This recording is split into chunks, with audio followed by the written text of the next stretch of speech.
welcome to Game Changer World. John, how are you doing this evening? I'm doing fantastic. Welcome back, B. Frankie, how you doing tonight, man? Hungover still? Ow! Everything hurts. Everything hurts still. I woke up with a $12 voucher from the Borgata in my back pocket. I didn't even remember going there. Congratulations. Mickey, I guess, thank you. Hey, yo. Well, I just want to say hello to everybody who's stopping in. A lot of familiar faces. Clown, Matt Brown, Joseph Tomzak is here. Great one, our West Coast correspondent. B, you're killing me tonight. Ryan, Chris Godfather Cooper. You know what? Welcome to everybody. We got a lot going on here. I'll get my little spiel out of the way. Please like and subscribe if you haven't already. Hit the bell if you want to be notified when we go live. Super chats are available if you want to donate. And always, thank you so much for choosing to spend your time with us. Please sit down and relax. You're amongst friends. Chat is very busy and friendly, so please enjoy that. Together, we're going deep into the night, and we have a lot to cover. I have a feeling this is going to be a great show. What are you guys thinking? Might be a long show, too. It'll be a long one, I think, yeah. Just to peel back the curtain a little bit for all you boys in chat. Oh shit. We normally whenever you see us on the video, like we're looking this way. Whenever you see one of us look this way, or maybe this way, depending on which side of the monitor is, we have a Google Doc set up with all of our notes and all of our little, all the side chats that we're doing. John had prepared 48 Google pages of notes for tonight's broadcast. I hope you have your punch and pie ready. I got that Red Bull on hold. Wait, dude. We don't have punch and pie. What do you mean we don't have punch and pie? No. All right. Oh man, yeah. I wanted to kind of over prepare here. I felt like this was an extremely important weekend. We had two quality shows that it just feels like it's rare to have such big blockbusters back to back. I mean, we had a potential, which I think is possibly death match of the year, death match debut of the year. There's a lot to talk about there. I don't want to get too far into that yet, but one little piece of information here. B, definitely me and you, Frankie, you're in on this. In 3 days, Game Changer World will have been running for 1 month. This is our 5th episode, and we're averaging a touch under 3 hours per episode. So we do hope you enjoy our work. This show is for the fans. Thank you. That's getting ruined tonight. Yeah, we're gonna fuck that up tonight. We're going over 3 hours. I think it was like 2 hours and 53 minutes or something. So it doesn't take much for us to finally go over. And that was us. That was us spitballing on match cards. Like, yeah, just having a good time talking. Just boys being boys, fans. How many matches has GCW had this year in total? Not JCW. Just how many matches overall the GCW's put on since the beginning of 2025? Christ. No peeking. Fans, get in on this if you have a number. How many matches has GCW hosted this year? We're talking I'm trying to do the Brett special of 10 matches a show times 9. How many shows have we done this year?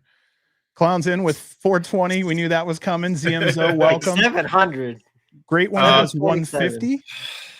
William Bruno's I'm probably in that 175-ish. 175? Oh, way off. Good evening, Jim. Good to see you. Yep, more people are pulling in here. William Bruno. Yep, Slade and Bronson. So we have a lot to talk about when it comes to that. Ishmael comes in at 75. I think we may have had 75 just the past month. No, actually more than that. Less than that.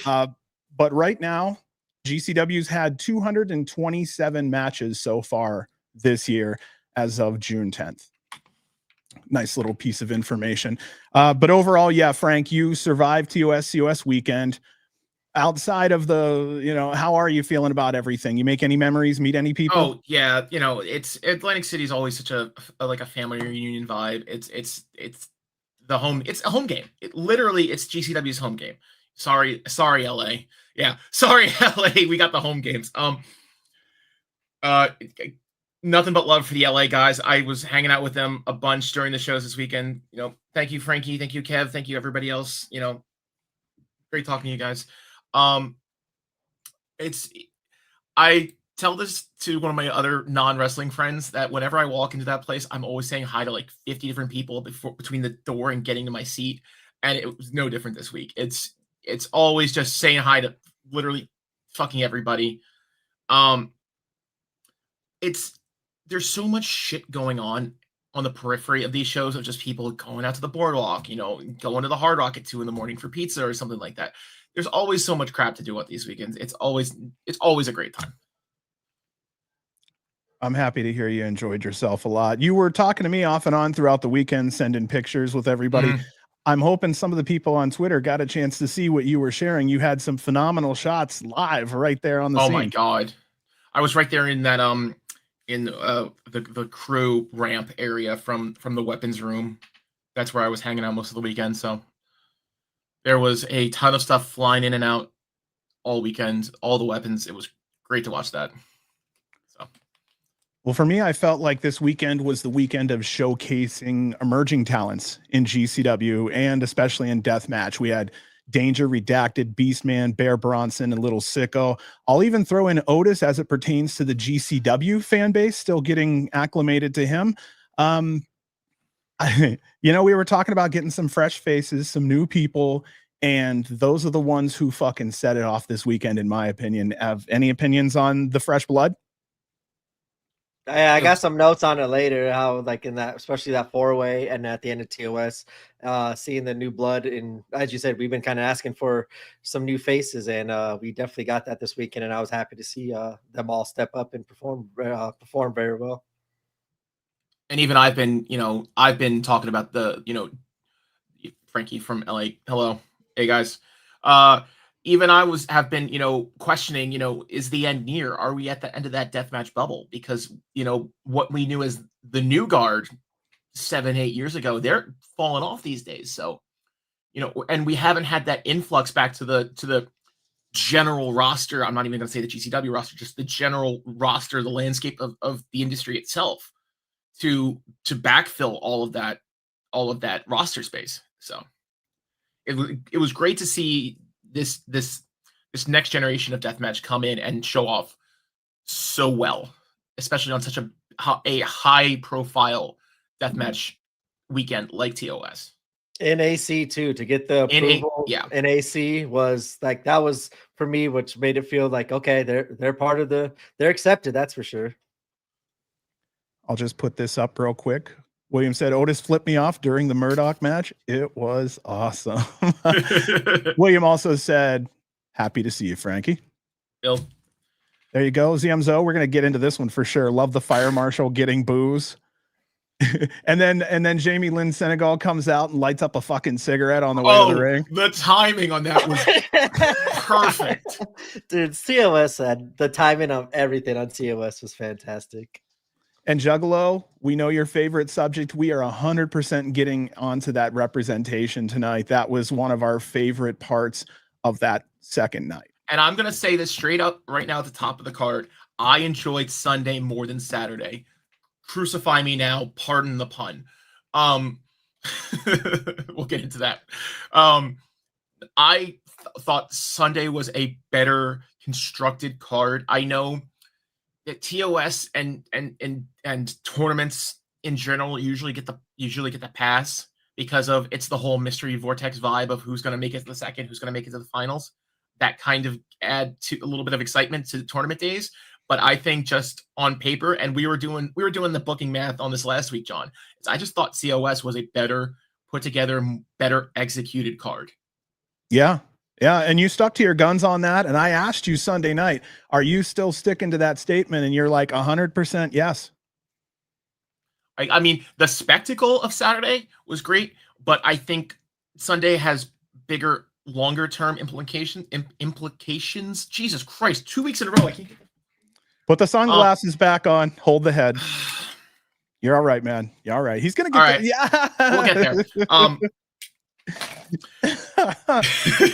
Professionalism abounds. Only the best. So I'll go ahead and just go with this too. I also think this was a weekend of heavier glass usage than usual. Someone drove those tubes from halfway across the country. Thank you so much for that as a fan, and I'm guessing fan to fan. Thank you so much. What were your thoughts on the live experience with so much glass, Frank? It was beautiful. And I was going to touch on this sooner or later. Like having that much glass fly, it brought me back to the older days. I'm gonna say the old days of when glass was plentiful and ran like water.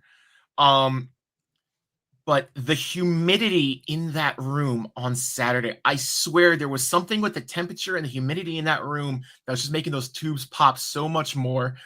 There was glass shards and like electrode ends that were reaching fucking GA all the way at the back, 7 rows back. I swear those tube ends were flying into the crowd. And then I think you sent me a picture there. It looks like you got graced. Yeah, I got hardwayed a little bit. You can't see it because it's up in my hairline. I was bleeding a little bit. I had glass all in my shirt. Thankfully, I was just shaking my shirt out the entire night. It was, man, that's wild, dude. Because I think we had there was 3 matches with Tokyo Towers. Mm-hmm. At least. And then we had all just boxes being brought ringside and just like, bundles as far as the eye can see. There was rakes. There was all this great shit. I loved it. Fuckery with my Chud shirt on. By the way, I just want to mention this. Thank you. I have no idea who got it for me, but I now have a Chud shirt, and they bought it nice and big from a big fat ass. So it says to consume drugs and violence. So yeah, and trust me, that happened a lot in Atlantic City. That's what makes a great weekend. So we were going to talk about how, Frank, you said that you felt that COS was actually a little better than TOS. I'm going to kind of get into that real quick. I polled the fans and listeners of the show, and I said, what were your votes from 1 to 10 on Tournament of Survival? 60% of the fan base voted it as an excellent, a 9 or a 10. Now I'm going to go down here just for a second. I know it takes a moment, but I asked the same of COS, and on a scale of 1 to 10, Cage of Survival was 77% of the fan base had a 9 or 10. So, I mean, this was exponentially, with at least the listeners in the fan base up there. Yeah. Man. But outside of a few small things, this weekend was one of the most quality weekends I've seen from GCW in a while. I think there are signs that GCW is on an upswing. Since the collective in Las Vegas, there have been better quality shows. One example, the latest LA show was the second highest fan rated show this year on Cage Match for GCW. The first was that BZW GCW collaboration show. I agree and disagree that GCW is on an upswing. I'm sorry, I have a better way to put that. Do you agree or disagree that GCW may be on an upswing right now? It's been getting back to form. There's been enough, correct decisions being made that, I think that the issue was that everybody points at, Hammerstein as being, Hammerstein 2022 was this like low point where that's where the slide started to happen in GCW. And I think ever since like I said it at the time, I think it was, War Games 2024. And I think that was just a kick in the ass. And they just said, okay, well, we got to correct something. We're losing the few people we do have. And it's just been up and up since then. Sorry, I'm smiling real quick because me and Brad at the same time are trying to mark a message for later on in the show, and he marked it, and then I unmarked it, and then I marked it, and he unmarked it.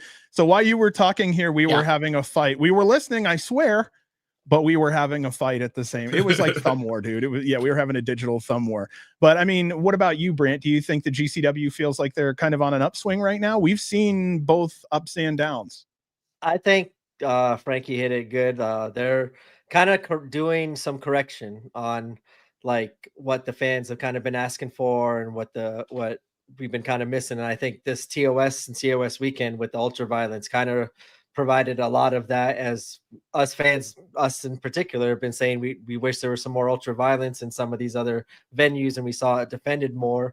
And I think this is going to be kind of like the start of like, hey, we're bringing in new blood. We're not forgetting about this division. It's not just TOS season and then it's over with. I think they're going to continue it during the summer. I think with the new talent they're bringing in during the summer, Priscilla, Shotzi, Gigi, I think they're going to provide a lot of interesting storylines, hopefully, and beyond that, I think they're announced for a lot of shows. We got Blake coming back. That's been fun. We got we guess the big stories going on right now. I agree with Frank and Frankie M. Upswing definitely going on right now for sure. I think the last couple of years, I think 22 and 23 definitely, not definitely, more exemplified that, oh, it's June, time to bring out the weaponry and then not touch it for another couple of months, you know? Great And I don't see that's going to be, I don't think that's going to be happening. I think we've seen that since Hammerstein this year. That's why we were concerned of who was going to win the tournament, Tremont or whoever we said. And Tremont won. That was our first concern. Is he going to get ultra violent on the West Coast? And he has. It might be without glass, but he's bringing the blood and bringing the violence and defending that belt at least and having awesome matches out here on the West Coast. So that's something we asked for. So I definitely think they're correcting some of the stuff that the fans have been asking for. And I think that's what they're doing right now is kind of on a makeup, not a makeup tour, but make good tour of, hey, we're hearing you, we're listening to you, and we're trying to improve and keep the new fans that they got, but also bring back the chuds, bring back their original fans with the ultra violence, and bring in maybe some new blood with the new blood coming in with the deathmatch scene. Well, gosh, I got to keep saying hello. Necro Eric's in here. James is in. Let's see. Yeah, we started early and nobody realized it. I tried to push the hell out of it to let everyone know. Plus, I'm sure there's probably some guys that are at work right now or it's late and they're like, you know, I need some fucking entertainment. So it's like, might as well kick it with the boys for the night. Okay, so my question is, how much was wrestler effort and how much of that was because of storylines and creativity that you've seen GCW on this upswing? Go ahead, B. No. I was just gonna say, I think it's definitely for me, the storylines and all the like the different ones. It's not just one focusing on each belt. I think now with the JCW kind of infecting the tag division, they got their own little storyline going on outside of the tag match. But the JCW versus GCW, we got Atticus and Joey kind of finishing, but now Effie has Mason, has Atticus, has KJ on them. That's going to be very fun to see. Like I said, the new women coming in, I think they're going to be coming in with a bunch of stuff, and they got like even their vignettes already that they've done has been cool to see, because that's something I've been asking for is vignettes and wrestlers and keep me invested before your show or get me invested before your show. And I think they've already done a good job of reconnecting fans to their previous characters and what they used to do on the indies. And I think that's what they're going to be doing here when they come back. I think, Redacted, Mr. Danger, the new blood. There's a lot of good stuff going on right now. I'm excited. And it's not even trailers. Like we were talking about wrestler effort. It's not even trailers that we've been getting. We've been getting in promos. We've been getting full on movie trailers of these matches coming up. Me crossing out my words and screwing up my metaphor. Shocker. But it's not just been some guy, you know, in his living room with a phone in his hand, you know, barking out, you know, what his next match is going to be. We have Atticus and Charles and all these guys putting together these 4-minute, you know, short films for these upcoming matches. And it's you know, it's a level of effort you never expect to see out of, you know, indie wrestling. And it's paying off and it's turning into quality. Like the backhanded effect of this seems to be that we're getting more quality overall. Clown here said that the extra work the performers have gone to on their free time to make promo videos to advance storylines is nice. Again, we're talking to some of the bigger fans, and yeah, we love this. This really made our review.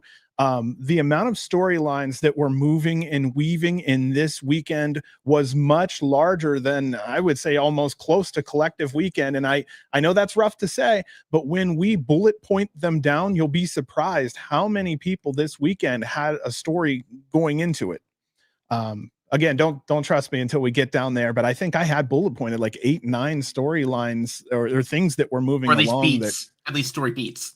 Absolutely.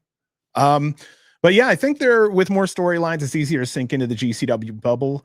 The effort this weekend really did win me over. I think that's what a lot of fans really saw. It was the young kids just out there, GCW style hungry, GCW style, you know, just fucking Bear especially, dude. He was like, if his head could have blown off, it would have. He was so excited, and we'll talk about it later, but halfway through that match, you could see like the Band-Aid fall off, and all of a sudden he's like, I'm a fucking deathmatch wrestler. Let's fucking go. Like, you know, but yeah, this is what happens with fresh blood, hungry young workers trying to knock it out of the park. And I think that's what really put over this weekend big. Who knew? Who knew? Let's get him over to GCW. This is the top independent stage. Let's go with it. Okay, so a lot of hype going into this show. Who is X? We had a lot of guesses last week. Anybody off the top here? We had all the way from Great Sasuke to somebody had mentioned Jimmy Lloyd. I believe that may have been our West Coast correspondent. But I mean, we had tons of names. I had heard through the grapevine it may be Shotzi, but you know how smart fans are. We can all kind of believe what each other says and go, okay, that. But yeah, the question mark there was Shotzi's 30-day or 90-day, but then she showed up at Hood Slam. And I went, okay, if she can show up at Hood Slam, we could very easily see. Oh no, I had Shotzi as one of my guesses last week, Reed. Oh, okay, there we go. I actually did a rewatch of last week just during our spitballing just to see what predictions came up, and we had about 4 correct predictions in all of our just spitballing last week. One of them was me saying, "What about Shotzi?" The other one was my my Nostradamus call of the 9th man is new, but we don't know if the 10th man will be new. Mm-hmm. Dude, I was disappointed until we saw a 10th person come out because I'm like, wait a minute, this is Tournament of Survival X. Yeah, you gotta have 10. We'll get there. We'll get there. Okay, we'll get there. So I'll move ahead here. Great opening video. This was one of my favorites. The show opens. The crowd is great. There are probably 75 to 100 light tubes suspended above the ring. You can't even see Emil's head on hard cam, even though he's back there doing the opening. Large banners with all 8 participants were hung on the black draping. Sadly, no Prazak on the show. Again, as always, we love Dave Prazak, and he was mentioned quite a few times on commentary. It was almost like commentary couldn't mention a couple things on the show without using some of his sayings. Yeah. And so every time that happened, they were always given a little shout out. But did you hear, was the crowd noise audible during the opening package, or was it purely the video noise? I believe video noise. It's generally video noise. Okay. Ash, if you're listening, if you feel like maybe a video is going to get some reaction, maybe pump in a 10 or 20% crowd noise, because when the video has that nice little hill, maybe you can hear the fans all go, ooh, or all go, ah, because one of the things, good idea. One of my first notes that I was live shitposting from the show at was that Matt and Doc had massive pops during the introduction video. It was all Tremont, all redacted, Look the at world's that. most dangerous doctor. So those two were the one. Everybody got a good hand, but Matt and Doc were the two that got loud cheers during the intro package. Emil was also announcing Zandig and presented that trophy. I like Zandig's camo pants. He came out there. He said, "This isn't about me. I'm 60 years old. Got a bunch of stuff going on. This is about those young wrestlers in the back." We were talking about that. So I just want to say great job by Ash on that side shot. GPW kind of got this, I don't know, it's like an emotional thing. You see someone with the hand there giving a speech and you get the side. It just looks good. So I just want to give GPW good credit on that one there. I think they were really stepping it up this weekend when it came to trying to present the proper camera angles and using those angles to kind of grab more emotion and catch it on camera. So I think there was a concerted effort there and they really stepped it up. It was nice seeing Zandig come out and not have to get into a fight while presenting the trophy. That was a part that got me going. Okay, is it funny that I thought the same thing, dude? I'm like, I wonder if they said, okay, now listen. All right, you got to just go out there and say hi. Don't let the adrenaline get you, because you could see the adrenaline was starting to get to him again. Dude, that's a natural sportsman right there. I love, that's an athlete. Jesus. No, I'm glad he put it back on the boys too in the back too. Like that was cool with him. He said respect that Zandig didn't take advantage of a live mic. You know what? That's independent wrestling. Yeah. That's independent wrestling. You got to roll with that. Every now and then you're going to have somebody say some shit. That's what we tune in for, is the Cargarex every now and then, Yeah, I was going to say something, but no, I'll keep my mouth shut. Well, 28 minutes. Do you think we should start TOSX? Maybe. All right. Our opening matchup of TOSX is the House of Horrors death match, as it is John Wayne Murdoch versus Mr. Danger Part 3. All right, so I took a poll with the fans and listeners here. There was an expectation of a win by Murdoch of 61%. All right, so let's go in here. The American Deathmatch Ace comes out first, a huge Duke chance. Danger then comes out. He's wearing a black skull mask with a huge red X on it. I thought that was a great touch. We're hearing huge Danger chants. Frank, talk to me about that. How over is Danger? Danger, he doesn't have the experience yet, but he definitely has like the look and the vibe that we need, moving forward. This was probably one of the more anticipated opening round matches. And like, it was just the first match and people were just chomping at the bit because this was like the one. We were ready to go. There's a Reed said best match of the night. There's arguments to be made about that. This was definitely a set piece match versus some of the others, just because we had the lighting truss on this one and we didn't have any machinery.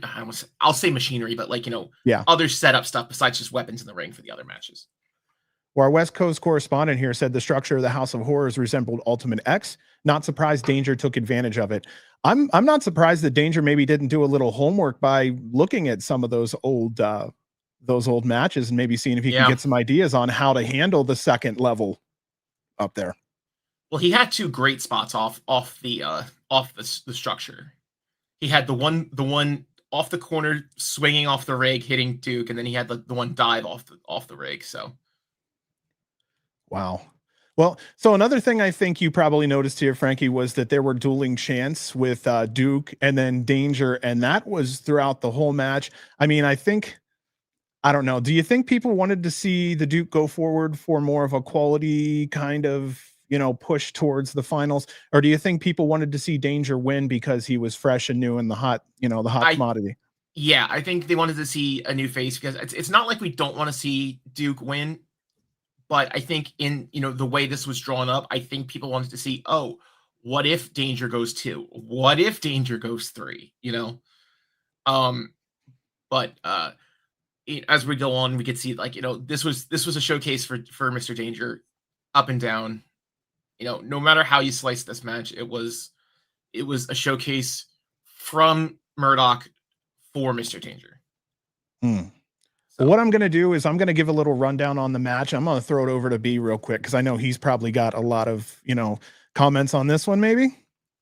I agree with Frank. Yeah, I think this was more to get Danger over, and John Wayne was the perfect one to do that. But yeah, Danger when grabbing the truss and swinging off of it and all the shit that he did, he definitely earned it, and it was nice to see the AC crowd get behind Danger in this one. Well, I have some notes here. I have that both started by grabbing tubes and swinging on each other wildly. Great call with the hard cam zooming out to see the crowd coming alive on those big spots. Danger got the worst of it there with the glass. Murdoch brought out the... Oh, no, sorry. Two things. It was great to see just the sheer tubes per second. Those were putting up all-star numbers by Murdoch, just swinging for the fences. Like... he was just the speed he was just getting those things down with was great. And I think in the long run, it was better that they cleared out the center of the chandelier as quick as they did, just because they needed the space to move. And I know part of the humor of a House of Horrors match is at the beginning, you can't fucking do anything because there's just, 100 light tubes, from the chandelier. But having that swing off, spot in the beginning, I think that was the best way to avoid that towards the middle of the match. So, well, then Murdoch brought out the gusset plates, pounding him into Danger's head, and then he slices him open with a broken light tube. I don't know if anyone else noticed, but this weekend we seem to have some more flimsier style gusset plates to where they kind of wrapped around the forehead. If anyone noticed on the close-ups, Danger hit a tope to the outside. His blood lays down a 12 plus inch smear all over a guy's khaki pants. I'm hoping he wore the khakis on purpose. Danger with a blockbuster out of the ring and through 2 door bridges below. Murdoch is now throwing tubes, then a bundle. Danger is completely fucked up. Murdoch keeps going back to slicing Danger's forehead. Murdoch is plants 2 huge feet to Danger's chest, and as he falls, there's a piece of glass that slices his side. Later, we find out he's got a pretty deep cut. He shows the crowd he's even putting his finger in it, and that's when the fans started yelling, "You sick fuck." Danger lays tubes on Murdoch's chest, a huge swanton bomb onto the Duke. Danger lays Murdoch on a door. He climbs the large contraption hanging above the ring. Danger with a huge Sabu-inspired leg drop off the top rope, breaking that table. He covers for 2. Both are on the top turnbuckle. Murdoch hits an avalanche deep south destroyer. Murdoch then chokes out Danger and he passes out. Referee Scarlett Donovan made the call to end the match, and our winner in advancing to the semifinals, John Wayne Murdoch. Thoughts on this one? Any other thoughts? There was no loser here. There was absolutely no loser here. The other notes I had was that, like, you know, just from all those tubes swinging at the beginning, I was already covered in glass in the second row. You know, the first match I was already, you know, just completely dusted. And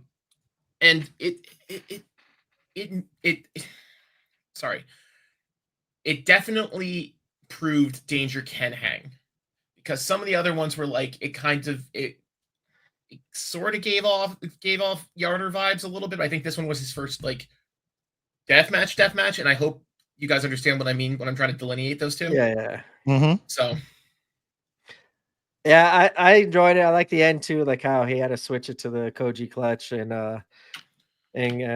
get the victory. It kind of showed like what's the name, Danger was ready for it. But yeah, Danger definitely came out looking good, and I was kind of happy to see John Wayne Murdoch move on to the next round as well. Yeah, I finished here with Murdoch won and earned his due respect, but in the end, the fans were still chanting Danger. The point was to get over Danger. Brett set the stage. Murdoch and Danger knocked it out the park. I felt here Danger won without winning, which is pretty much what Frank had just said. This match hit all its goals. Happy to see Danger's earning respect from his critics and picking up new fans as well. That's all I have to say about that one. 12.5 minutes, man. They fucking threw down. Yeah, they did. Absolutely. And it was and I think they needed, like, even though this was probably one of the, you know, star matches of the night, I think that was the right call opening with that one. You know, aside from any technical setup where they have to actually put the lighting rig together and, you know, hang all the tubes, you know, in a magical world where we can snap on our fingers and set that stuff up, I think that putting that one first to get the crowd red hot was absolutely the correct call. Yeah, the energy that Mr. Danger was going to bring for sure was a good call to get the AC crowd hyped up.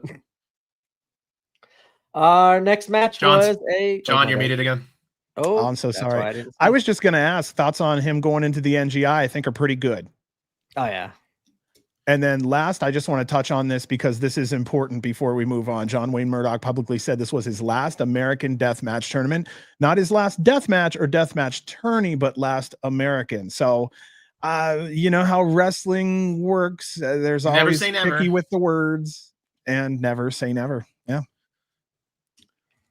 All right. Our next match, it was a 3-way death match, as it was Otis, Cogar, Dr. Redacted, and Beastman. All right. So I'm just going to put here Redacted was out first, and on TV, it sounded like the crowd blew up. Frank, go ahead and tell everybody what the hell is going on live. Mr. Redacted. Dr. Redacted is the people's champion of GCW. No ifs, ands, or buts. Dr. Redacted is who the people of GCW want. He is I can't overstate how hot the entire AC crowd is for Dr. Redacted. LA is over like wildfire. It came across really good too, that entrance. And he just shoves people. Like, who else would be fucking happy getting shoved at a fucking wrestling show like that? He just goes in for it. Yeah. Nuts. Nuts is a great way to say it. Redacted is loved. Look at this. All this coming in. Yeah. Beastman straight up ate it. Could you hear the next one? We'll get to that one in a second. Okay. Too. I should probably state it here. The humidity in the terminal was absolutely horrific. If there's anybody from crew, if Ash or Baruso are in chat, please make yourselves known now. The entire floor was soaked because the terminal itself is It used to be literally the bus terminal of the Showboat. And what they did was they just epoxied the entire floor and called it good. Yeah, Doc has that Nick Gage mosh pit entrance, absolutely. I said that a while ago, yeah. So it was very. We were trying to get the weather report for tonight. I don't know if our buddy's going to be here for that, but it was very misty, very rainy, very humid day of TOS, and the terminal is ostensibly air conditioned, but there's 2 large garage doors in this, like convention hall type room. So they opened the doors up, and all that air conditioning collided with all that rain and all that humidity from outside, and the entire epoxy floor was just a puddle. Like, I'm talking, somebody mopped the floors and didn't sweep it back up. Like, wow. Like, there was a 1/4 inch of water across the entirety of the venue. Like, don't put your backpack on the floor in front of your feet type wet. That's how bad it was the entire weekend. Any botches that were happening, like, I have to attribute it just to the floor being an absolute swimming pool. It was not because of people, not being good at professional wrestling. The dive with Murdoch and Mr. Danger, it was purely because of he slipped on the floor because it was wet and he landed in just the wrong direction.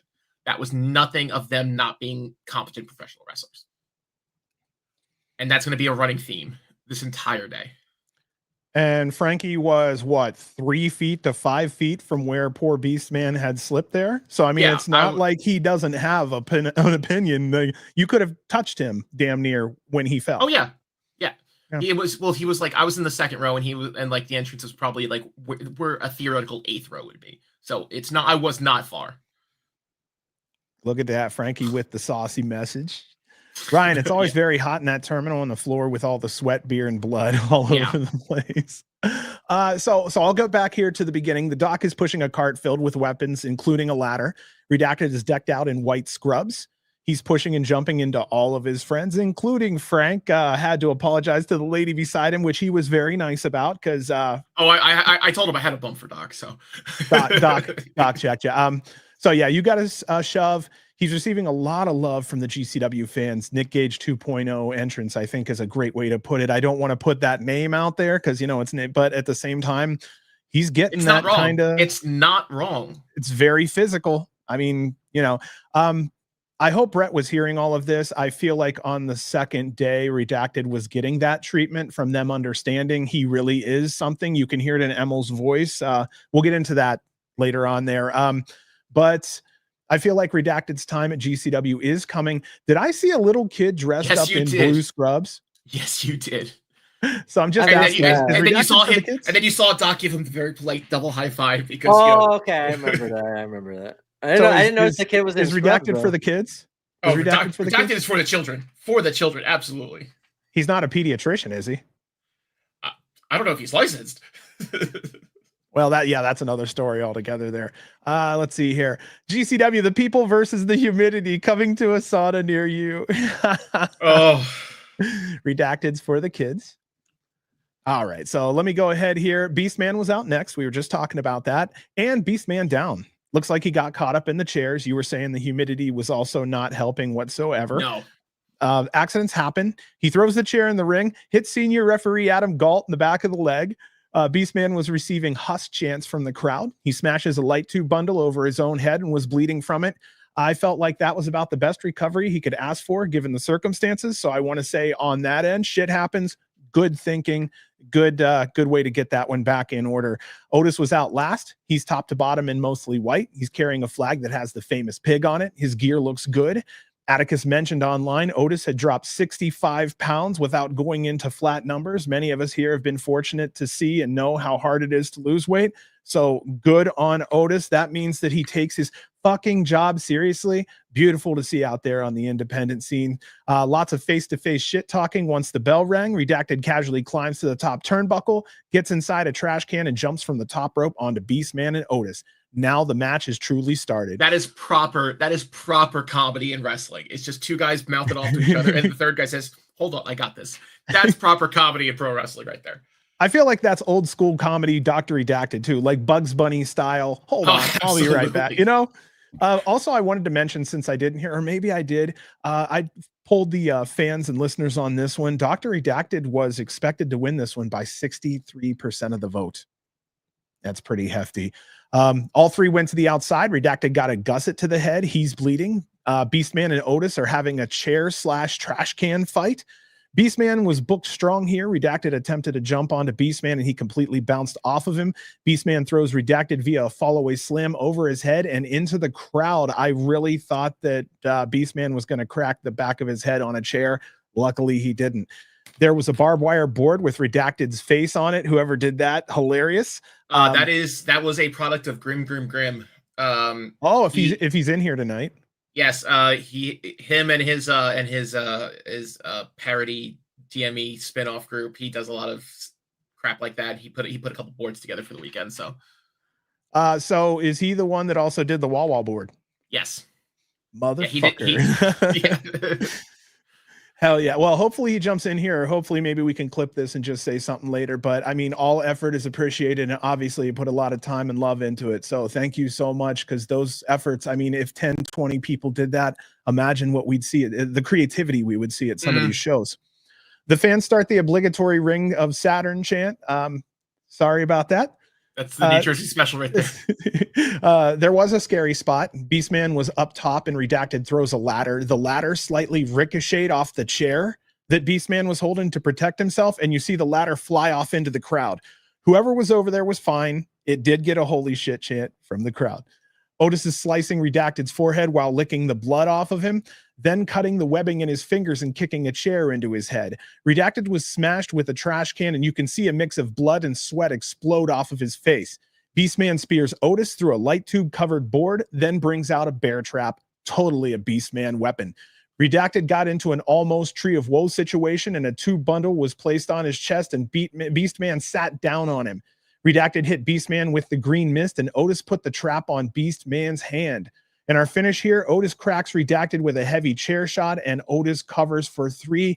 Going into the semifinals here will be Otis Cogar. What are your thoughts on this almost 19-minute three-way death match? B, go ahead. It was fun. I enjoyed all the missed spots or the quote unquote botches. I think it added to the realism of 3 men, and they're just beating the shit out of each other with weapons. I enjoyed it. The pop for Redacted was really cool to see. And Otis picking up the win. I was happy to see. I wish it was a little bit more than what it was, but it is what it is. And it was it did not feel 19 minutes. It was a very fast 20-minute match. Yeah, you said 19 minutes. I was like, holy crap! But it was fun. It was a nice train wreck, and I think after the first match, kind of provided some new moves and unique move sets and all the glass. This train wreck, not train wreck, but just not train wreck. Live action car wreck. You know, there we go. Out in front of you. I was trying to think of car wreck or something. I couldn't think of what Cole Radrick does. Still can't think of it, but Demolition Derby. It was good. Yeah, there we go. Demolition Derby. It was awesome to see. I enjoyed it, and I'm glad Otis or Dr. Redacted was one of the two I wanted to see with John Wayne and Tremont. So I was at least happy one of those two were able to move on to the next round. And I wasn't surprised that Otis won. Oh yeah, Otis. Yeah, absolutely. I can double confirm that Otis was just at his merge table, just dripping blood, and there was a pool surrounding him. If you look hard enough on Twitter or Instagram, you'll definitely see a picture of that. So mute button number 2. Which one did you have up there? That was number 2. God damn it, I was trying to be cool about it. I couldn't. The bear trap made me physically ill. I'm like, please don't. And then as they were walking around and stepping around the bear trap, and I think Otis hit Doc with something, and the impact on the ring made the bear trap snap shut. I'm like, oh shit. I had the same thought. I was like, oh dude, this is gonna be a new weapon I haven't seen used in. At least Beastman was the one that took it, I guess. I mean, that's, hoisted by your own petard is kind of the rule number 2 of pro wrestling. So, I mean, I wasn't, surprised by that. I'll see that going on Doc's head, though. Doc or Otis's bald head. Yeah, I can see that going on one of those heads. I think I wasn't surprised by Otis winning because I think in our booking math, when we were, on our big conspiracy boards over the weekend in our group chats, we were kind of assuming that Otis was going to at least make it to 2. So Yeah. So that was the thing. I was hoping that Otis and Redacted were going to be split amongst 2 different ones. Maybe you have Otis, Daiju Wakamatsu, and then you have over here Beastman and Redacted, and I forget who the other one was. I apologize. But kind of splitting them up just a little bit. The Bev, that's who it was. I would have liked to have seen those split up just a little bit, because I know you may have went, well, he's definitely going to be the winner. But you would have went, you know what? Redacted is going to fuck this motherfucker up, and I want to see it go down full bore. So I felt like it was odd to have 2 that were not necessarily asked for, but in another match, you had 2 out of 3 of the people in there that are like, right now, they're at the top of the food chain at GCW. And it was really an interesting choice to have those 2. And, it's like blowing twice within 3 minutes. You really kind of fucked it up. You left nothing for the next 5 minutes. So I don't know. I looked at it that way there. After the win, instant boos from the fans. We got Redacted chants from the crowd. The people spoke. I hope the right people are listening. We wanted fresh talent. We've got them. Take advantage of their popularity. Everyone wins. I will say, from seeing him in JCW now, Beastman has grown. Accidents happen. There are places where he will improve in time. And as I feel, he's just recently clicked into who he is as a character and wrestler. I see a much better and confident performer 1 year from now. Someone said Redacted losing took the air out of the room momentarily. Frank, is that true? If you're looking at it in certain ways, yes, absolutely. I could see what they mean by that.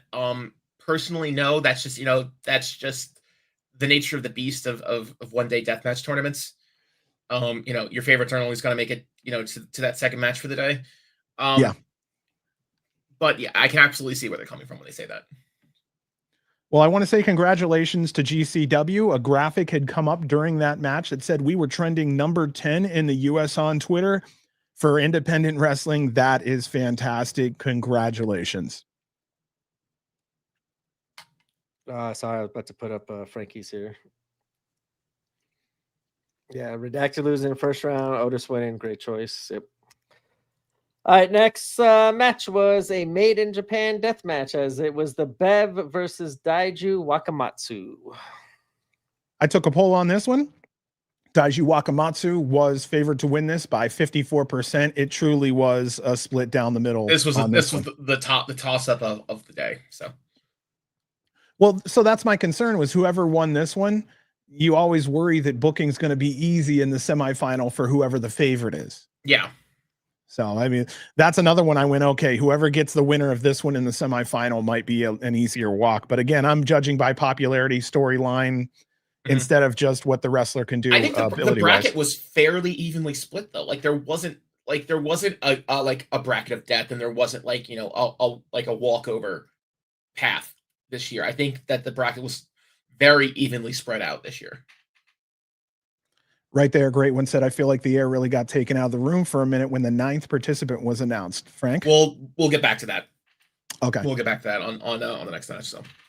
All right, so Daiju was out first. He had a great reception. He walks out to a ring with Tokyo Towers in there already. The Bev had a wild look in his eyes. He was motivated. I love when wrestlers share the same enthusiasm as the fans to be there. Fans were chanting Bobby because of this. The Bev got kicked into the first Tokyo Tower, impressed that Daiju and the Bev flew to the floor, and sliding in from behind, you could see in the background, Scarlett Donovan. She tried to catch the potential pin even on the ground. Daiju's head is bloodied from glass. Bobby thrown into a gusset covered door. He rolls off the door and a gusset is stuck to his elbow. That was a nasty thing to look at. Daiju was sent through the second Tokyo Tower. Bobby breaks a ceramic pot and then slams Daiju into it. Bundles of tubes keep getting broken. Bev takes a light tube fan to the face. Bev answers a moment later with his own light tube fan. Daiju puts the Bev through the last Tokyo Tower, and finally Bev hits the cradle DDT on Daiju and covers for 3. Going into the semifinal here will be the Bev. Thoughts on this one, guys? Holy terracotta Tokyo Towers. That's all you needed to tell me to get me excited about this match. We don't see enough terracotta in deathmatch. I know that's kind of Bev's signature weapon at this point, is the terracotta pot. And oh my, this was probably like I don't want to say throwaway, but the feeling I want to get is not storyline-less, but this was the easiest to jump into because there was no build up to this one. This was just, this is a tournament match. These two guys are going to beat the piss out of each other for 15 minutes with all these toys in the ring. And for what was it? How long was this one? 11 minutes? Like for 11 minutes of just mindless sit there and enjoy the violence, it couldn't have been better. The only other note I really had is that Daiju's elbow is fucking flawless. His top rope diving elbow is a work of art. Yeah, he was awesome. I want more Daiju back, having Bev back. As you said, I felt like this was one of those matches that kind of felt like everyone kind of wasn't expecting much of, because as you said, not storyline related or nothing big. It was just two people going at it. And I think they just killed it there. That was the third match of the night. There's something different than the first two. And I was happy to see just something completely different. And these two, yeah, definitely killed it. I want to just say, shout out the crowd. The crowd, I think, got me more into these matches than I probably would have been, seeing how much they were into it and enjoying it. Because, yeah, AC crowd was on fire all weekend. And this was not just an AC crowd, because, like, certain AC weekends are purely like locals weekends, where it's like, your March and your October are usually just, your North Jersey, New York, Philly, those types of people that come in for those weekends. But then you have your New Year's and your TOS, and that's when you really get Deathmatch UN popping in. Because I know that there was people in the chat, LA. We had people from Atlanta. I know there was at least 2 people that were supposed to be there from England who flew in specifically for TOS. Just everybody was there. So like, this was the hottest crowd of hottest crowds you could hope for especially for like a deathmatch tournament like this. So, and people like us appreciate that. Yeah, I'll say for me, I think it came off so good on TV, and it was nice to see the crowd, especially at the terminal, just that into it. And like, yeah, also talent stepped up and delivered a crazy night. And these two was like, for me, was the sleeper one. I was like, yes, Daiju all the way. I need to see a lot more of him in GCW moving forward. And Bev, it seems like we got him back. I'm excited to see what he adds now to this division, even on the periphery, it seems like right now, but I think he could go along, could add a lot to this division on his way up to possibly being the champion. Because where Great One said here, like, him versus Otis in the semifinals would have been a very cool little storyline matchup that they could have took advantage of. But other than that, I'm just glad to have Bev back, and Bev and Daiju killed it, and that was an awesome match. And you could tell he was just like, he was feeding off that energy of just how electric the crowd was when he Daiju looked like he was having fun, and Bev just like looked like he was happy to be back in that kind of atmosphere, that crowd, and just like be back in GCW, it seemed like. So yeah, I was happy for both. Yeah, Daiju's just a golden retriever. He's just always just so happy to be. And I want people that are happy to be. Like, I'll get there later. Like, I have kind of like some similar thought when I get to see the Cage of Survival match with Ciclope and Miedo. Like, just kind of how I became fans of them, and I feel like that's how Daiju like immediately reminded me of Miedo and Ciclope, of just their energy and happiness to be in America and in GCW. I'm just putting down here what everybody's saying back and forth here. I just wrote in my last couple notes, Daiju does violence well. He's a touch vanilla personality wise, but he showed a lot more of that on night 2 when he was with Redacted. He's out there pushing people, smiling. I think since I have 2 golden retrievers, Frankie, you're dead on. He is like golden retriever. He smiles and it looks genuine. He's happy to be there. It shows. There are unsaid and untold and almost sometimes virtually unseen things that you can kind of get about a person, and Daiju just kind of radiates happiness. Yeah. The last thing I put here, Big Bev Chance won't deny that he has a following that loves him. And that will lead us to the last opening round matchup. It was Matt Tremont versus X. Someone did an awesome job decorating 2 doors. I have a feeling maybe it's the same person that was doing some of the other decorations. One said GCW on it, and the other said TOSX. Very cool touch. It kind of felt independent and backyardy. That's what I like. Tremont comes out, you can feel the fans have a certain amount of anticipation. It's like watching your favorite kicker come out that's automatic. You just know he's going to hit it. And here comes Superman. Who is entrant X? Well, out comes Jimmy Lloyd. He's a surprise, but not what was anticipated. I felt let down. Deathmatch Jimmy is awesome, but just not for a built surprise. Then we hear music. I'm about to say Yes. real fast. Can I give you my opinion when I first saw Jimmy? What's up? When I saw Jimmy, I'm like, I had obviously he's the red herring, number 9, number 10. Like I immediately thought kind of Shotzi just because their last match before she went but I was actually kind of happy to have Jimmy being involved in that match because I kind of knew like Shotzi probably felt more comfortable, not saying Tremont she didn't feel comfortable with, but she wanted to get a little bloody with Jimmy. So I was kind of excited when I saw Jimmy come out, to be honest. My first thought when I heard Jimmy's music was, please be a bit, please be a bit, please be a bit. Because if Jimmy wasn't announced and then he was the mystery man, my first thought was, oh God, is someone like, desperately injured that they can't fight. So they had to, pull the emergency, break glass in case if Jimmy needed for a death match, like type thing, As they started wrestling, I had that feeling too. I was like, oh, maybe Jimmy is the one. Like to that first, like I was expecting maybe like Jimmy to get ran over by Shotzi on his way out was kind of my feeling. But once he started getting physical and they were kind of going at it, I was like, yeah, maybe it was supposed to be someone else and something crazy happened. And then they kind of used Jimmy and break glass in emergency, as you said. Yeah. Well, it's funny you mentioned the situation with Jimmy Lloyd because the last time Shotzi was in GCW was against Jimmy Lloyd, October 28th, 2019. You're shaking your head. I'm guessing you knew that one. Well, that's what made me think it was Shotzi, was that reason. I know Shotzi, like I think I don't remember that match specifically if they got ultraviolet or not, but I remember like her kind of feeling like she wanted to, but wasn't able to because she signed the contract. So it's kind of like, hey, you're going here, you can't get ultraviolet. So when I saw Jimmy, I was kind of thinking like, hey, maybe this is her first chance to finally go back to what she wanted to do in the first place with Jimmy Lloyd. Well, the GCW Ultraviolent Championship was on the line. The bell rings. There are heavy, holy shit chants. Shotzi's hitting topes and sliced breads. She covers Jimmy in a barbed wire covered door, then jumps on top of it. I'm sorry, John. We should probably back up a second there because because we totally missed Shotzi's entrance here. Because oh yeah, it was killer. We had Jimmy and Matt faced off. The bell rang, and as soon as the bell rang, that's when Shotzi's music hit. And we realized, oh shit, it's Shotzi.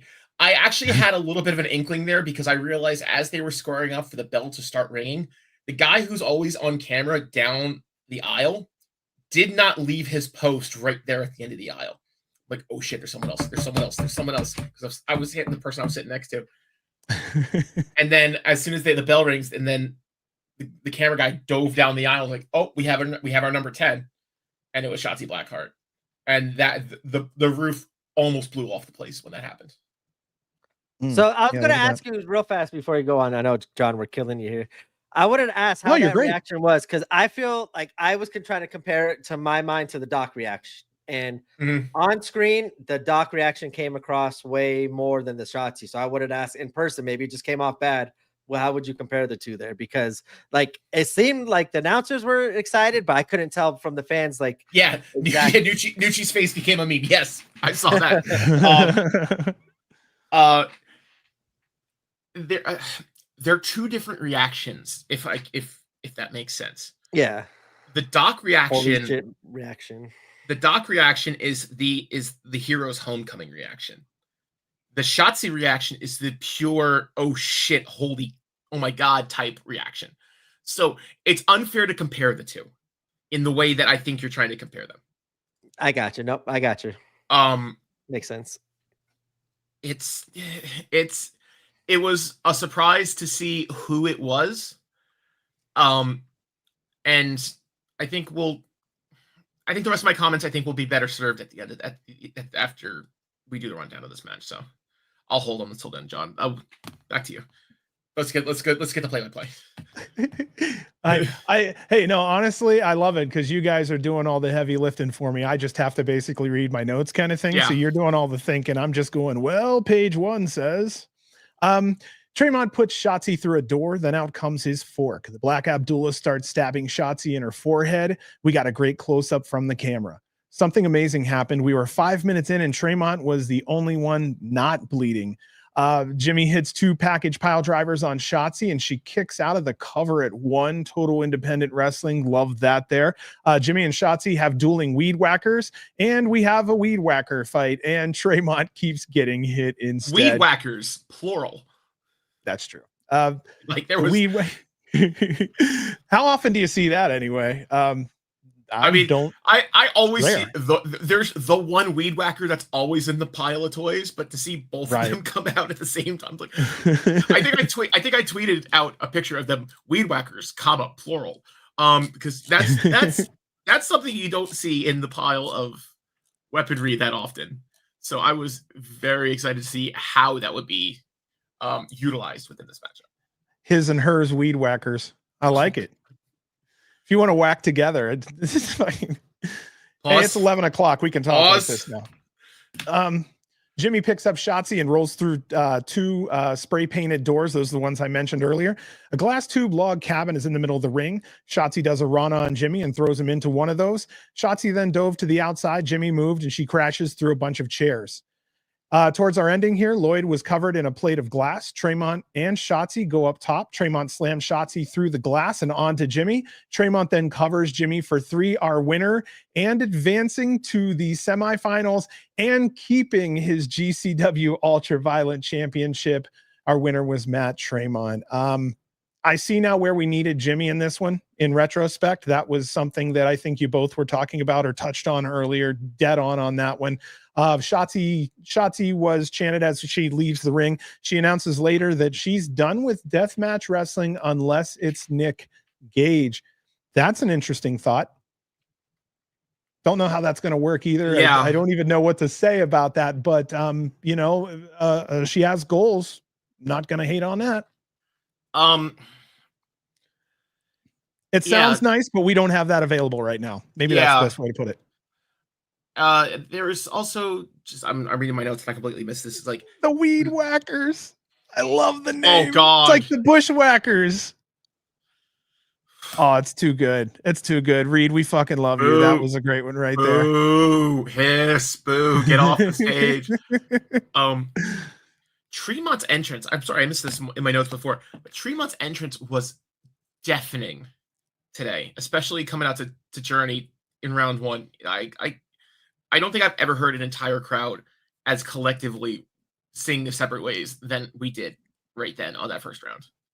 Yeah, that came across real loud, clear too. That's why, that's what kind of what I was asking. Like, I wasn't trying to say like Shotzi's didn't get a nice reaction. I feel like I didn't get the natural reaction. It didn't come off screen as well as a Tremont or Doc did. That's why I was asking. Yeah, I didn't want my original statement to be disrespectful at all. Disrespectful B. What are we gonna do with you, man? I got enough enemies, man. I don't need any more. We're done. Okay, that's the truth. Disrespecting because Tremont did have 3 different themes, and I didn't like that at all. You didn't? I didn't. You gotta in AC. You gotta stick with just Journey. I don't know what you're saying. What you're saying is if you're gonna give it in handfuls. No, I wanted. You know what I mean? I just wanted the trade that entrance all. I know why he did it, and I see why other people I just didn't like. I would have preferred to hear him just come out to that every time all night long. Huh.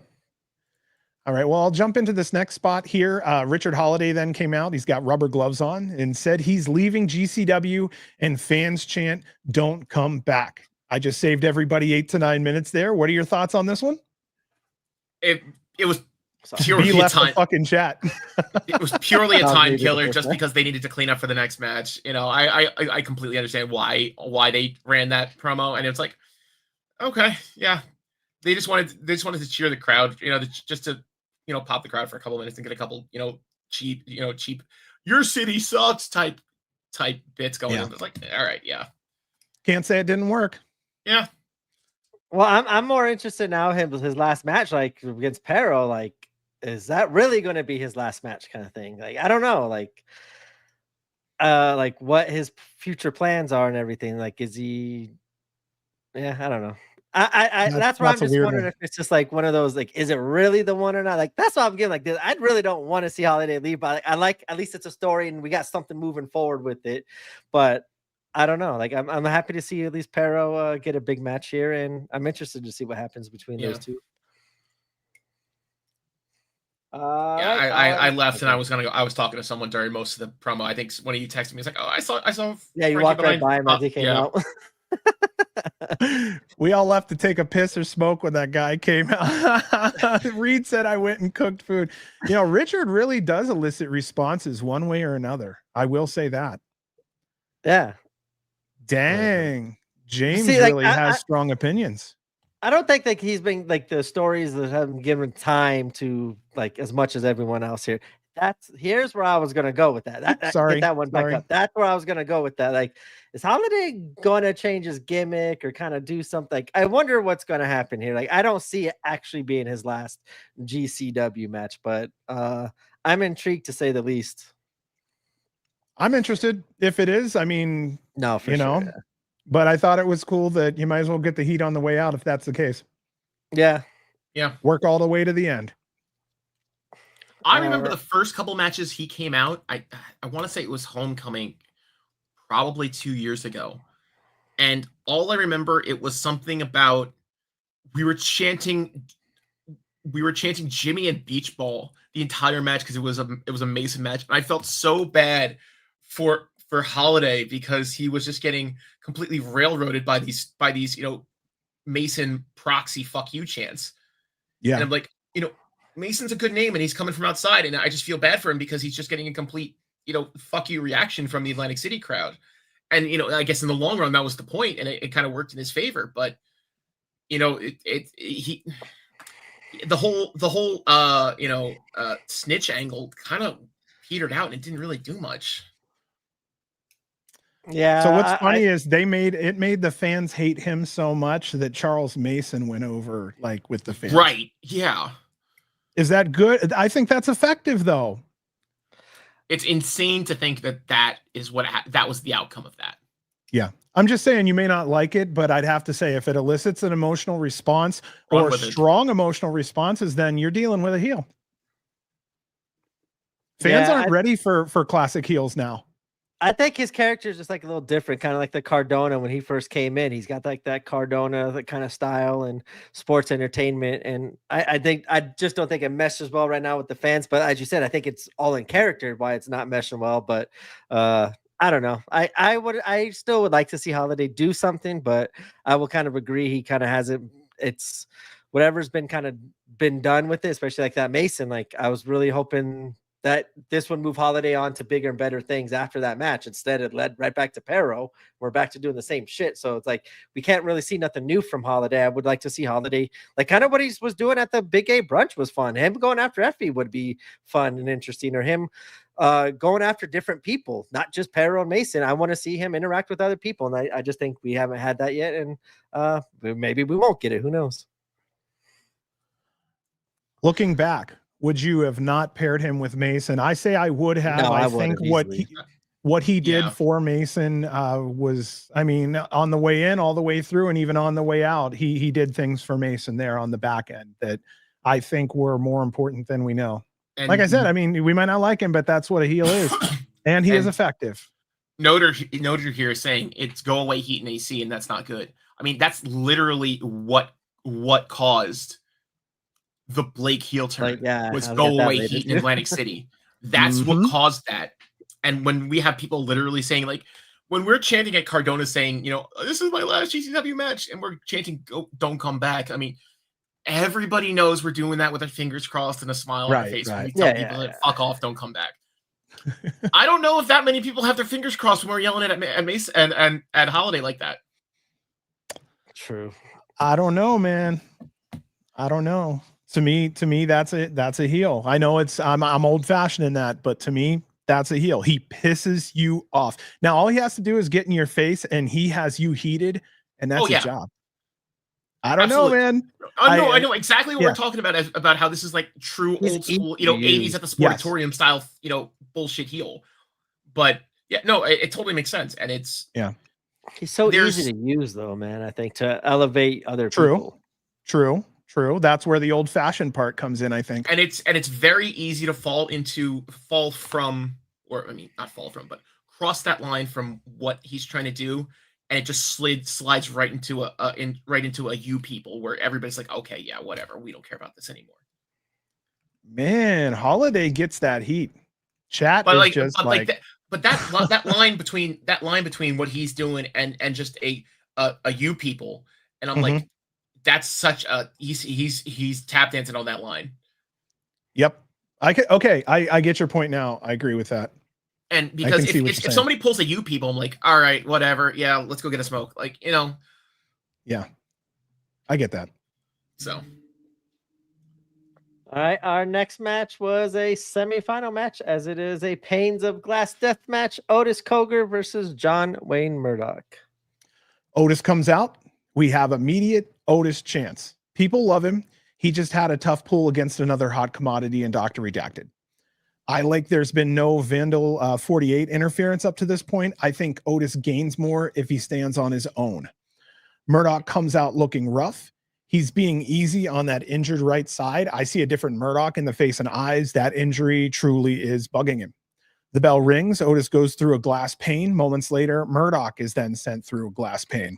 Lots of tube bundles breaking. Otis brings out the straight razor, and he's trying to open Murdoch's wound in the side by sticking it in there. This was a slower paced match, understandably. I love the spot where Murdoch superplexed Otis through a barbed wire wrapped glass pane.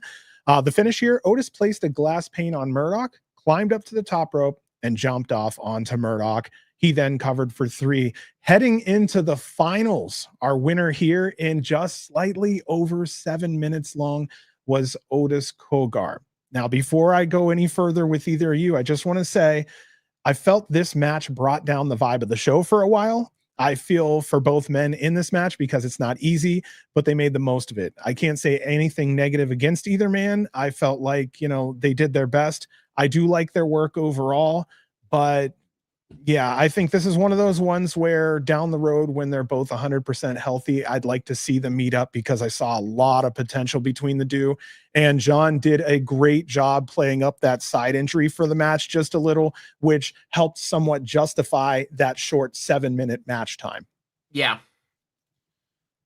And I think like I touched on this earlier. It's like, not everybody can win. So, I mean, that's the few people that say, I saw in the chat. I wasn't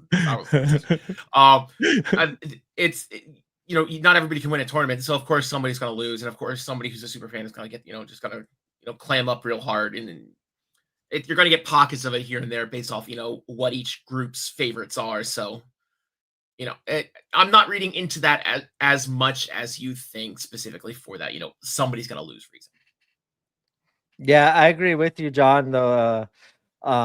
Like Otis going after that injury, I enjoyed that, and I think that's probably why the match went kind of quicker, because that injury, they're kind of protecting as much as they can. And I don't know, I was happy Otis won. I don't, as the tournaments get longer, I'm not expecting no 17-18 minute matches in round 2 or 3, so like I wasn't too caring about the time, other than who was winning, and I was going to be happy either way in this one.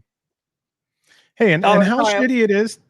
Sorry, I wanted to hit your Vandal 48. That's the point I wanted to hit. I was glad to not see any Vandal 48 at all up until this whole thing. I was very happy. And then, the next night I have a lot more to say against that. But yeah, I was happy that you mentioned that, because I thought during this tournament, I was happy to see Otis just dominating everyone, or not dominating everyone, but being the beast and solo monster that he should be displayed as. And I just wanted to say, if this was John Wayne Murdoch's last match, what a shitty way to go out. Get sliced to where you can't do your best. And you know what I mean? Like, that's so death match, but at the same time, what a crappy way to have your last. I really do hope that he maybe goes, you know what, guys, that wasn't my best. I need to go out on my best. So we'll get to that in a second. Frankie's actually helping me out with the song that Matt came out to in the semifinal. All right, semifinal match, Matt Tremont versus the Bev. For the second time tonight, the GCW Ultraviolent Championship is on the line.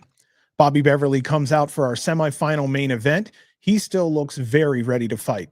Tremont is out to new music. Thank you, Frankie. It was Depeche Mode's Enjoy the Silence. I love the song. Didn't know the fucking words. Yeah. You know, like didn't know the name. It was fun watching people sing to it though. So, you know, that's always enjoyable is when the crowd's having fun with it. The bell rings. Both pick up a bundle of tubes. Thought it was going to start with glass, but instead they sat down on chairs and punched each other back and forth. Referee Max Recon slides over a box of tubes and the men trade shots. They open up old and new wounds from the first round, and we're starting to see fresh blood. Next, they upgraded to throwing full bundles at each other. Bobby brings out the gusset plate, punches it into Tremont's head, and then pounds it in further with a chair. Tremont has now sprung a leak. He has his own personal blood fountain squirting out of the top of his head. As he's gushing, Bev is pounding gussets into the side of Matt's arms. This brings on bulldozer chants from the fans. The next big spot, Tremont is laid across the middle rope. Bobby delivers a huge chair shot to the back, and basically Tremont starts squirting blood again out of the top of his head. Honestly, same as he impressive. did in was it LA? He did that. He basically was bleeding the same way. Yeah. So it was weird. In LA, he was like at a 30-degree angle like this. In this one, it was like the top of the head, like a Parisian fountain in Europe somewhere. Like it was really fucking impressive. And I had that up and down shot of him bleeding, and then just the puddle of blood on the floor. So that was the other thing I was going to say. There's two things that go on when something like this happens. I like to see the reaction of the fans also.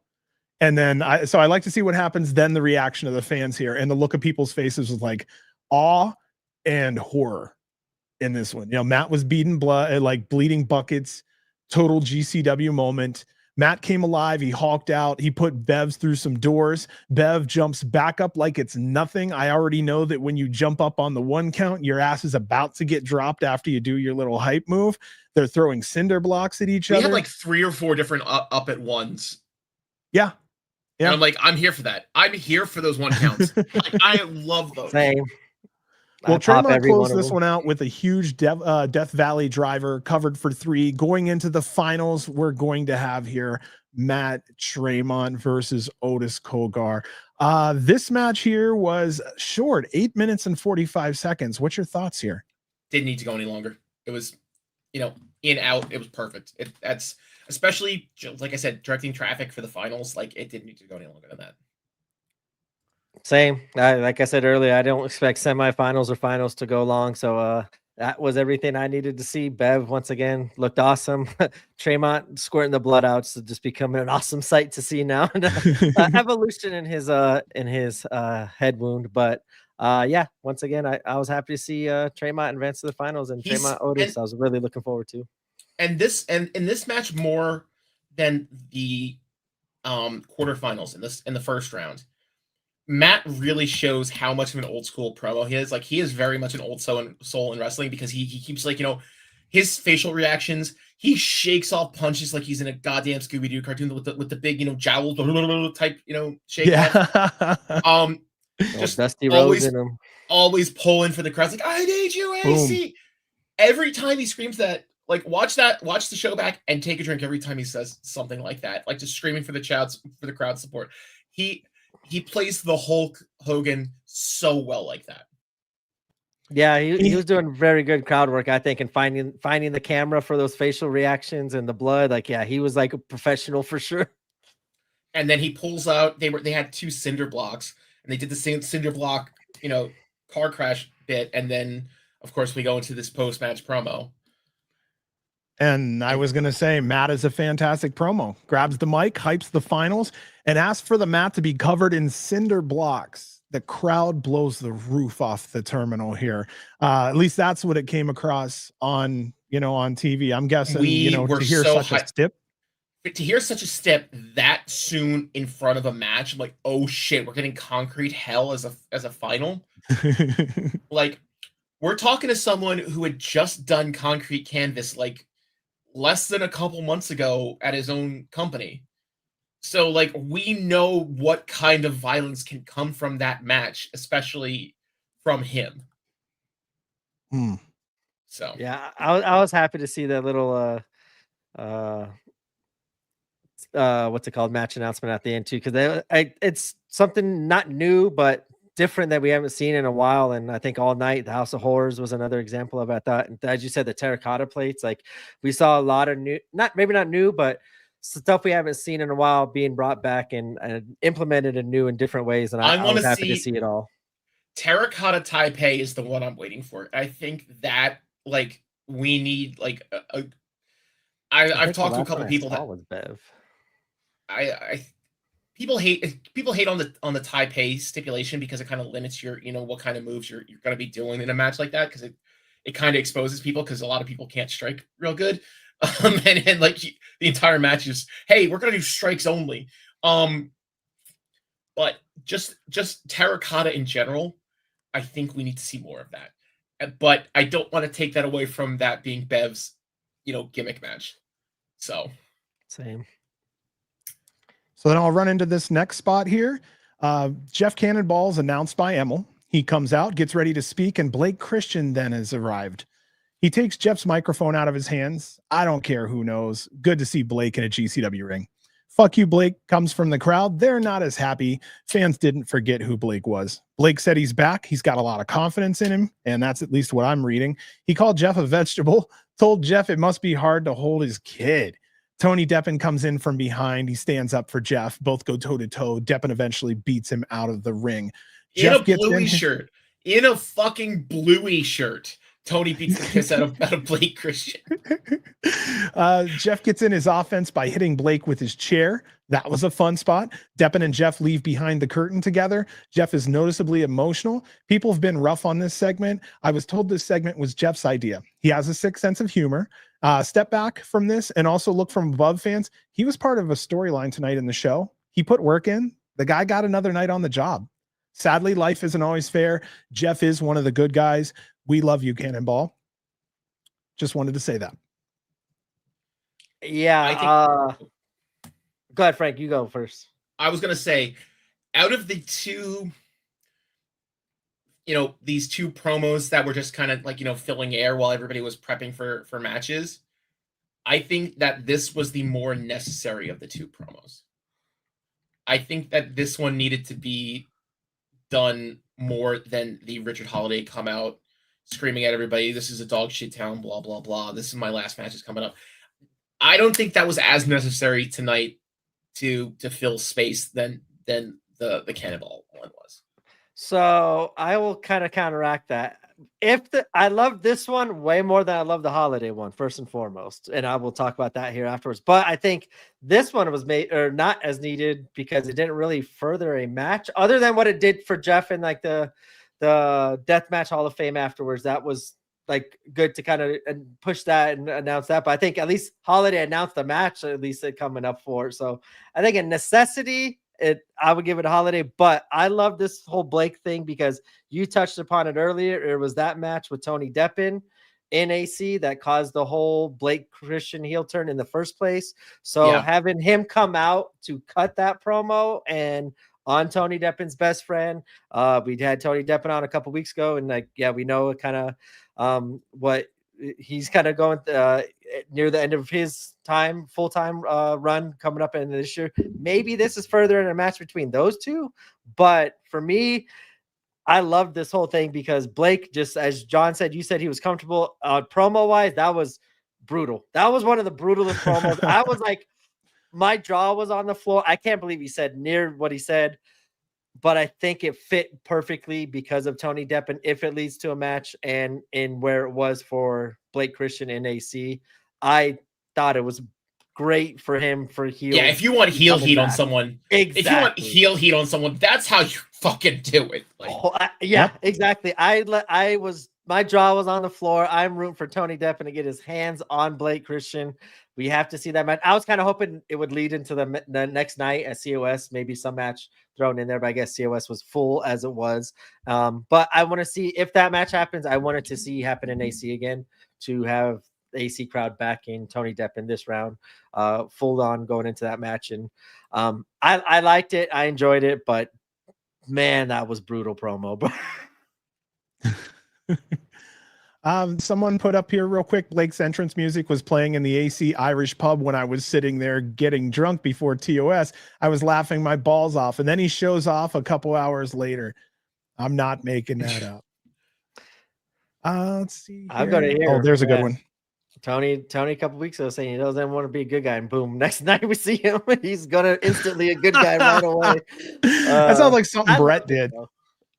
I loved it though, because like I said, I love the whole callback to AC Tony Deppen. For me, that was bravo. I enjoyed every second of it, but Yeah, except the actual words of the promo. William Bruno put this up real quick. I want the Bev versus Otis at Homecoming. That would be awesome. I'm not against that. No. They would have to put a story with it though, just to make it seem more important, because that's a big weekend. Being fair. And I've spoken to a few people that will be celebrated as the 10th anniversary of GCW at Homecoming this year. So there you go. And I don't know if that, I don't know if I'm breaking any news there. Oops, if I am, sorry. No. No, I don't think so. But that will be the 10th anniversary. So I just based off that, something like a 440, post 440 world type match. I don't expect that to be something that lands there. So this right here too, Otis and Bev already do have a lot of history, which means that if they put their heads together on a story, when it comes time to get in the ring, it's going to be even better. Yeah. All right, next match is the finals, as it is a concrete hell death match. Matt Tremont defending the ultraviolet belt against Otis Cogar. All right, so this is where that reading comes in. This is the final, so relax for a minute here. I'm going to tell you a story of what happened. Otis is out first. I read people pretty well. He has a different look than the first two matches, and it's not a work. Maybe it's nerves. I would understand that. Tremont comes out to Hungry Like the Wolf. I almost feel he put on the Yacht Rock on Sirius XM and just said, yeah, that song. My God, fans, thank you so much for the Danny Havoc chant. That's Danny's music. Hungry Like the Wolf is Danny's music. That's why. There we go. Yeah. Get into it. And he was the first winner of Tournament of Survival on June 5th, 2016. Sadly, he passed away on May 31st, 2020. So 11 days ago was exactly 5 years since that sad day. Same thing, especially for Tournament of Survival. Danny Havoc, we do miss your work a lot. For those personally who've been affected by you, they have nothing but kind things to say.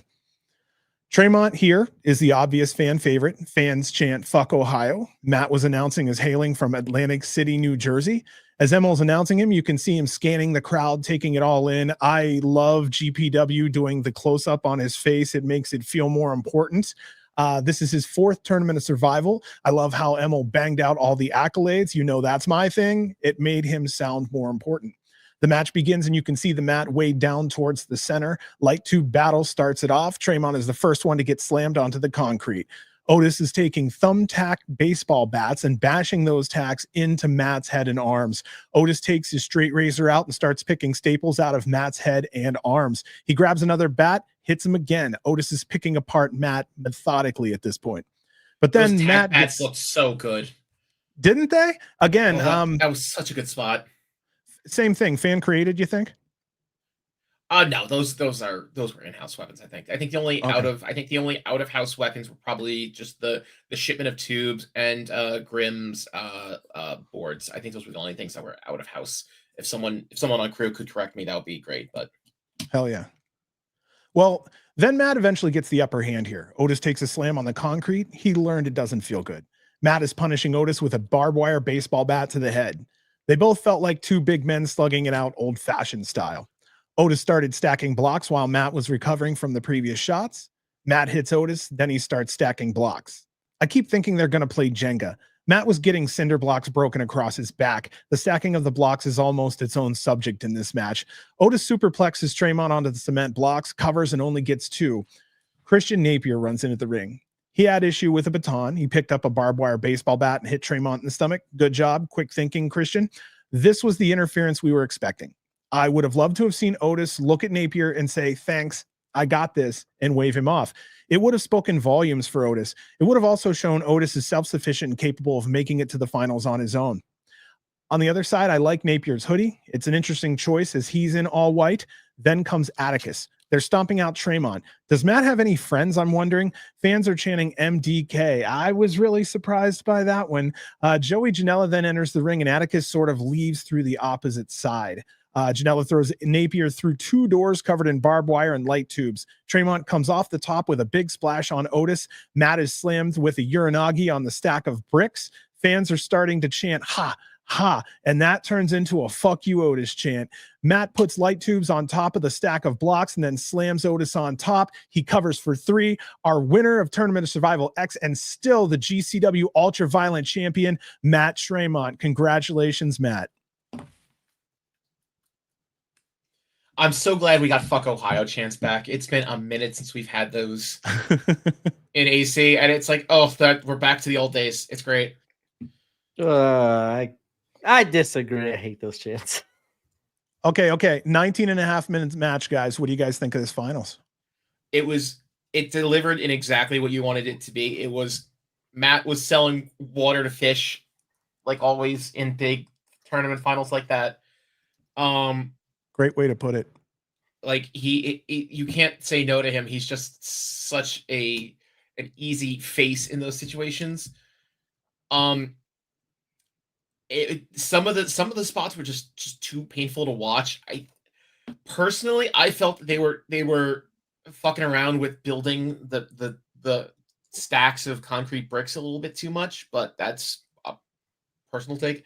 I mean, that could have been, the using that to hide, giving Matt a breather or something, but it just didn't make sense for me just for them to do like Uranagi's onto the stack of bricks. I'm like, okay, you're lessening the impact because the stacks are so high, you're only getting half of the distance onto concrete like you would have been. That was what my thought process was on that, but I want to put this up right here before B.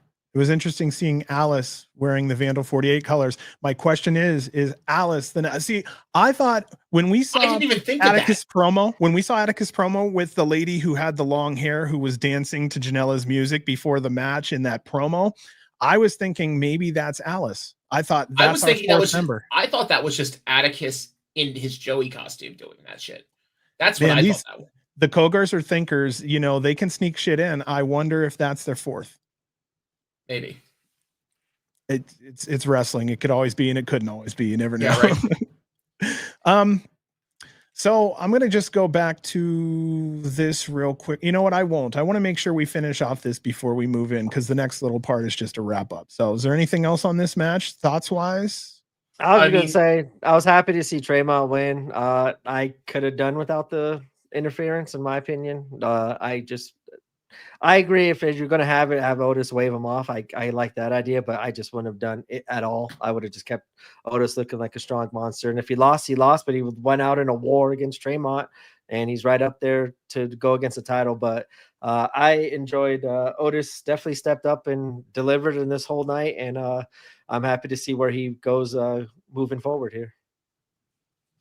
Well, I wrote here that luckily Vandal 48 didn't affect too much. I was worried their interference would ruin the sporting aspect of this tournament, especially for the first 4 rounds. The first 4 matches, it was so hot. It was just such a clean show front to back. So I was really worried about that. I have an answer for where they could have been used better this weekend, and they could have served 2 purposes. Later on the second night, when they were going up, when they have Miedo and Ciclope going at it, Vandal could have come in there and started beating the shit out of both brothers. They could have been like, you know what?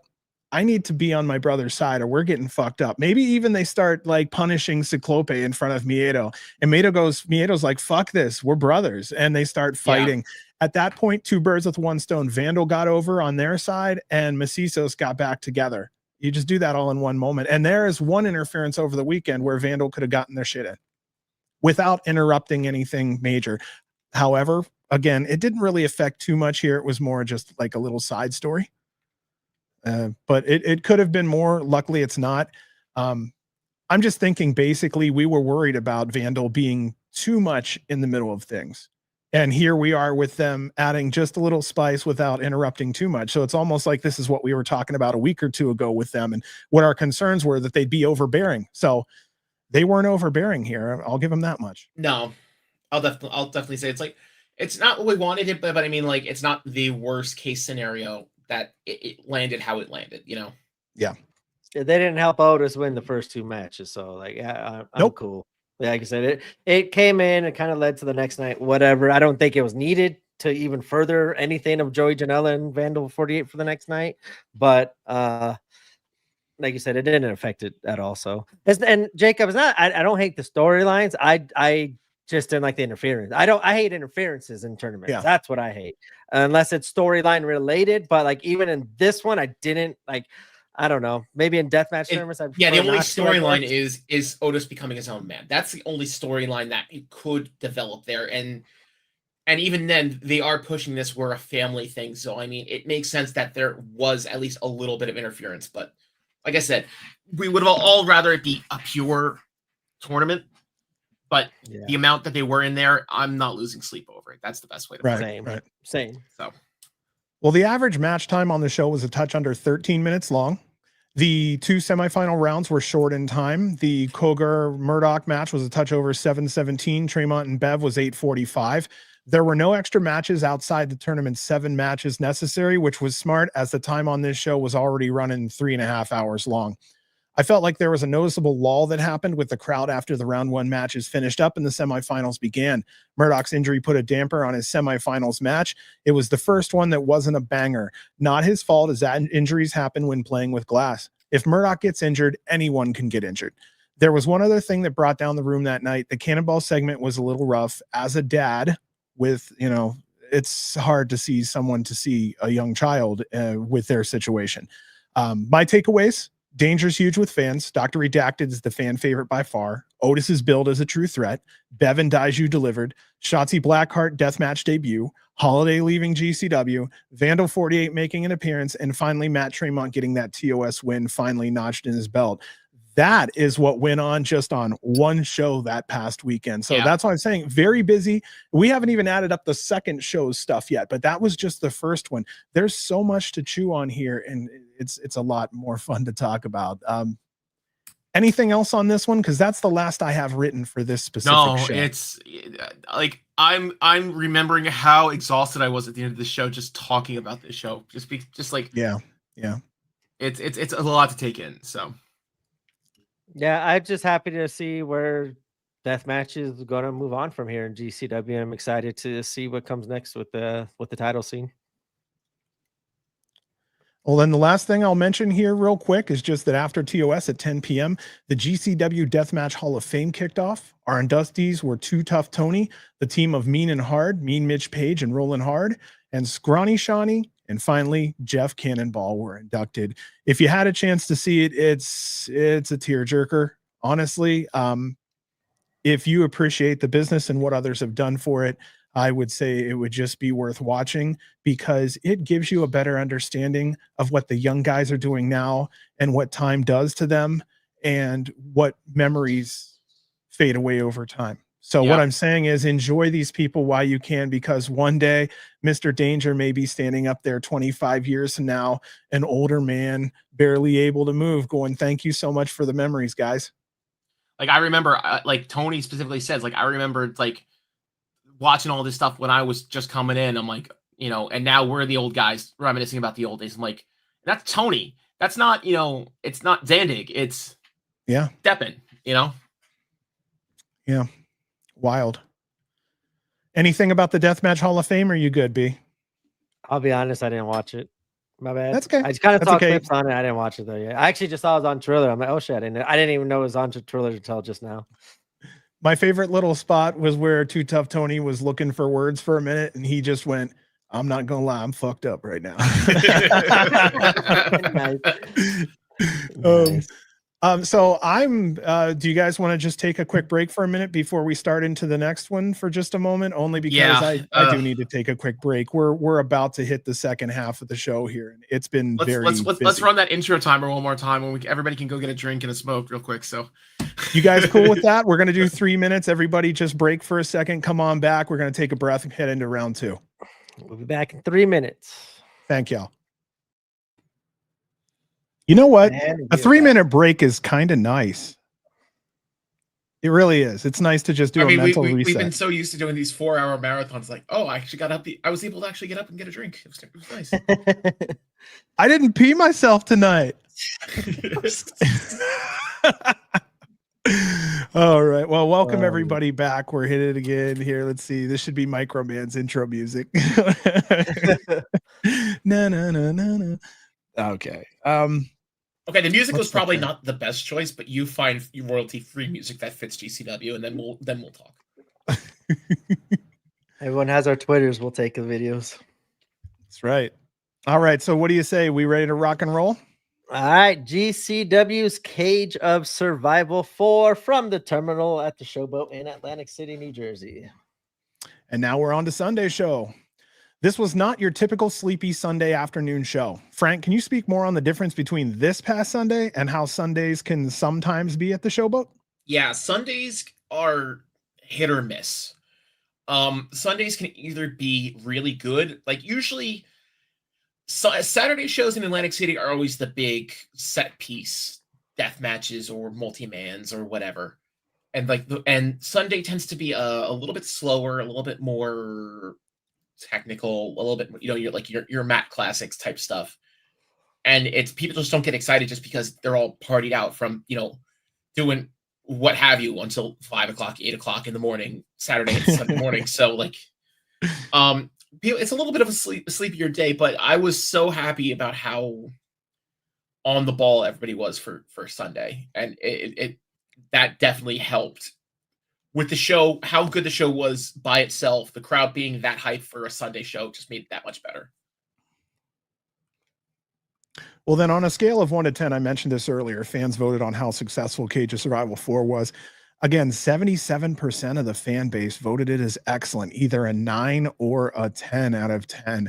16% of the fan base voted it as above average, 7 or 8, and that leaves 5% voted it an average.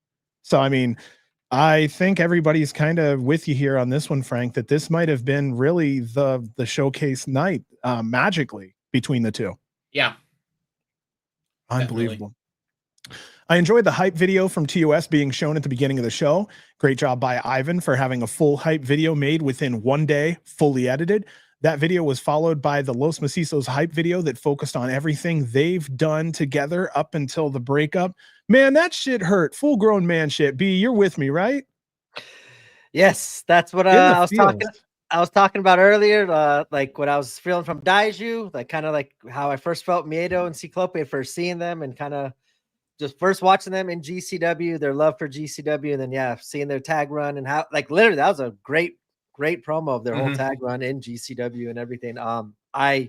Bravo. That was one of the best videos I think Ivan's ever made, in my opinion. Just I'm biased there because I'm a Los Macizos fan, but yeah, that was bravo opening video package because I was actually right away. It's like, I wonder if they're opening with the COS because I mean they could end with a dog collar match. Like, I mean, to me that would make sense too. So there was a couple ways they could have set the show up because I mean, last year they opened with the cage just so they could break it down and do other stuff towards the end of the show because they had the whole turmoil match for the what are they called? Not tag team turmoil.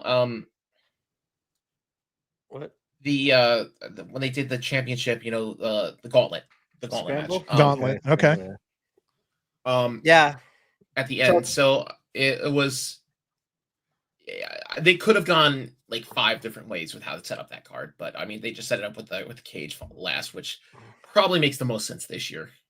I was like expecting them to open after seeing that video package right away. I was like, oh shit, they're opening. Like, this is like, this is it. Like, this was my biggest match of the weekend. So I was like mentally ready. Like, okay, COS is. And I understand from a technical perspective about setting up the cage first to get it out of the way and just break it down quick and get it out and get the next match going would make absolute sense too. So, I mean, it could have gone either way for me. Yeah. Well, we open the show. Emel's in the ring. 2 Tokyo Towers are in the ring. Senior referee Adam Galt is in the ring. The banners for the participants of the day are hung in typical GCW indie fashion. Someone didn't straight the banners on the left side. You know what? We all chuckle about it, and I think that's what it's there for almost. That's all I have before we get into any matches here. Were there any other impressions or anything, Frankie or B, that you guys had about going into Cage of Survival 4? No, it was just ready to go. Like, everyone was just ready to go for the second day. There was a couple matches where you just didn't know. Like, this was the day we were wondering where these storyline implications were going to be headed.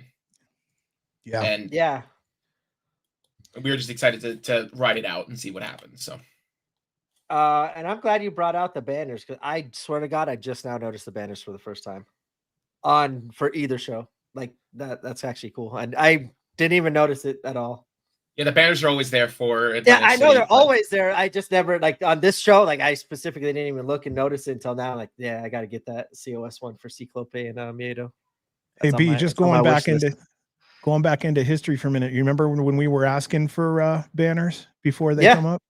Every show, yeah. Frankie, we went for fucking weeks going, these guys need banners. They need something on the walls. They need to get this place more like their own. They basically need to decorate.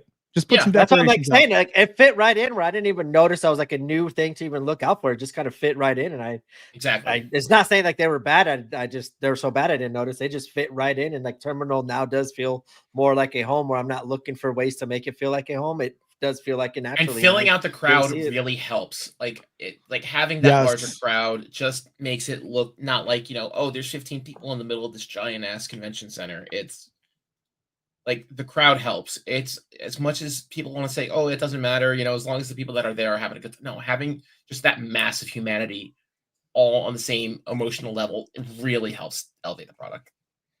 So then, there's Nick Manoa. Nick, it was good to hear you on this show too. Had a blast all weekend. I ran into him a couple times across the weekend, so nice. Well, if you ever get a chance, just give him a handshake for me until I have a chance to meet him, because he's been an awesome guy, front to back, and very supportive and nice.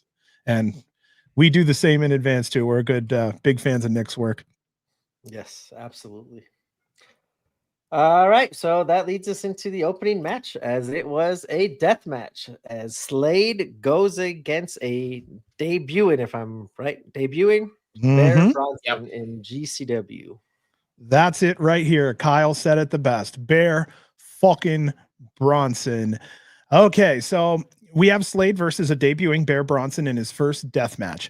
I felt it was a very interesting choice for Slade as an opponent because he's still a touch newer in deathmatch compared to some of the other deathmatch wrestlers that are available behind the scenes there. My expectations were a touch lower because of that. So I'll say this up front. I was 1,000% wrong about this match. I've never been happy to be wrong about a match. I've never been happy to be wrong. Dude, Frankie and I were talking last week and we're like, well, it's another match. There's not a lot of build. There's not much going into it. And like we said, given it's Slade and maybe not a Murdoch or something, we're like, you know what? This is going to be just a great introductory death match for somebody. And no, it didn't happen that way. This match is honestly under my consideration for the match of the weekend. One of my favorite classic American death matches of the year so far, possibly the death match debut of the year. It's my favorite 1-versus-1 match of the weekend by far. On Cage Match, this match is currently the number 31 highest ranked wrestling match in GCW history. And I am going to refresh real quick because I think the number now is at 29. So it's moved up since then. Slade is out first. He has his fans. His music is a classic rock song. He's a big fan of Ozzy, obviously. Bear's imposing and intimidating, a big boy. I love Haas's. I love his gear. I even love the mask. He's psyched. Fans are chanting, holy shit. There is GCW enthusiasm emanating from Bear. You can't fake the enthusiasm he was showing. He was glowing. Fans love him. He stole the night. Let's catch up real quick on Bear Bronson. 29 years old, built at 6'2", 10 years in ring experience. He's a powerhouse, trained at Creative Pro Wrestling Academy. That's Brian Myers and Pat Buck. He has a documented 445 matches to his career, with the most matches he's fought in 1 year at 79 in 2019. He's a 9-time champion, with his longest title reign being 659 days. He's participated in 5 tournaments, made the finals twice, and won once. Many on the independent scene know of the Savage Gnomes with the awesome Gabby Forza. He was also on a team with MJF and CZW, on another team with Pete Lightning as Business Casual, finally known for Bear Country on the independents in AEW, and eventually formed into the Iron Savages. There was a lot of glass lining the ring. The first minute was Bear either going through glass or glass being thrown into Bear. His first impact was a Tokyo Tower. He gets hit with glass from behind and his back was basically almost completely red. Then out comes the gussets. Bear gets a gusset pounded into his forehead deep. Good facial expressions from Bear. Knows where the camera is always at. Welcome to Deathmatch, Bear. Welcome to GCW.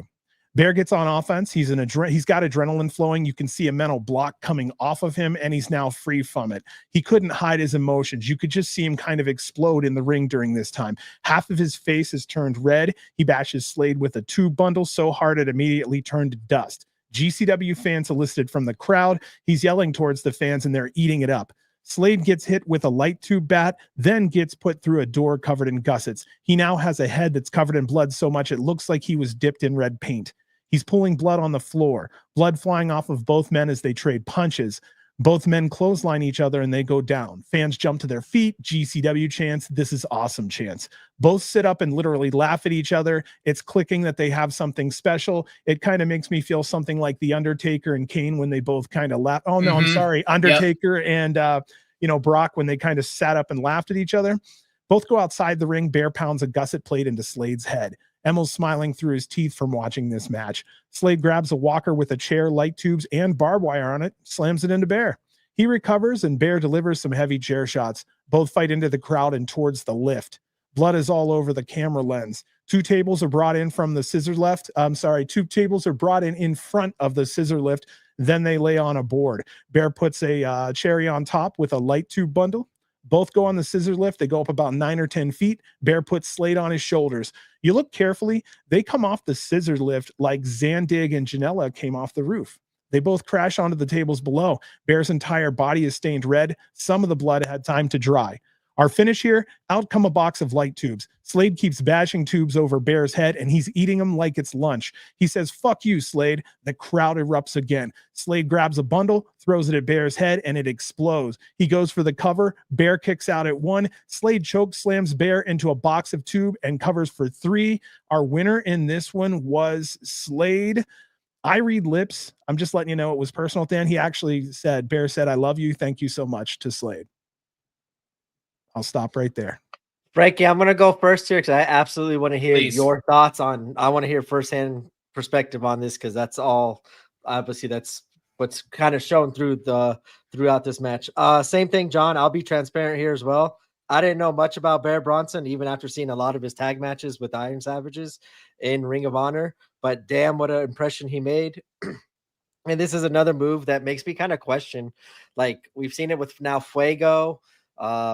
We're seeing it with some other wrestlers just slipping off time. Like Fuego, like what is Tony Khan doing? Like the Ring of Honor, like these are perfect spots, people that should be in Ring of Honor that are the new blood to kind of be there to kind of grow and get over with the fans. And look at what Bronson did one day without Tony Khan or any Ring of Honor by himself. He went out and won over the GCW crowd, the AC GCW crowd. Notoriously some of the toughest critics in independent wrestling. Yes. That's where I'm going for. Your first match, you do that.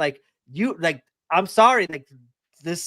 I really wish Ring of Honor, the new Ring of Honor would focus on the Blake Christians, I said KJ's name earlier, but KJ, the Bear Bronson, it just makes me, I wish Ring of Honor, because I watched it. I had to stop watching it because it's kind of like got too much with the names that I don't feel like should be in Ring of Honor. I think like I prefer what I've been seeing now in Bear Bronson and KJ. So I'm just Bear totally won me over. Holy shit. What an opening match. I agree with AC. Please come back, Bear. Slade, I didn't expect either much going into this because of Slade and because of not knowing much of Bear, but holy shit, Slade gave me the best performance I've ever seen of Slade in GCW in this match as well. Like, I don't want him to get discredited at all. Like, this match was probably the most leader.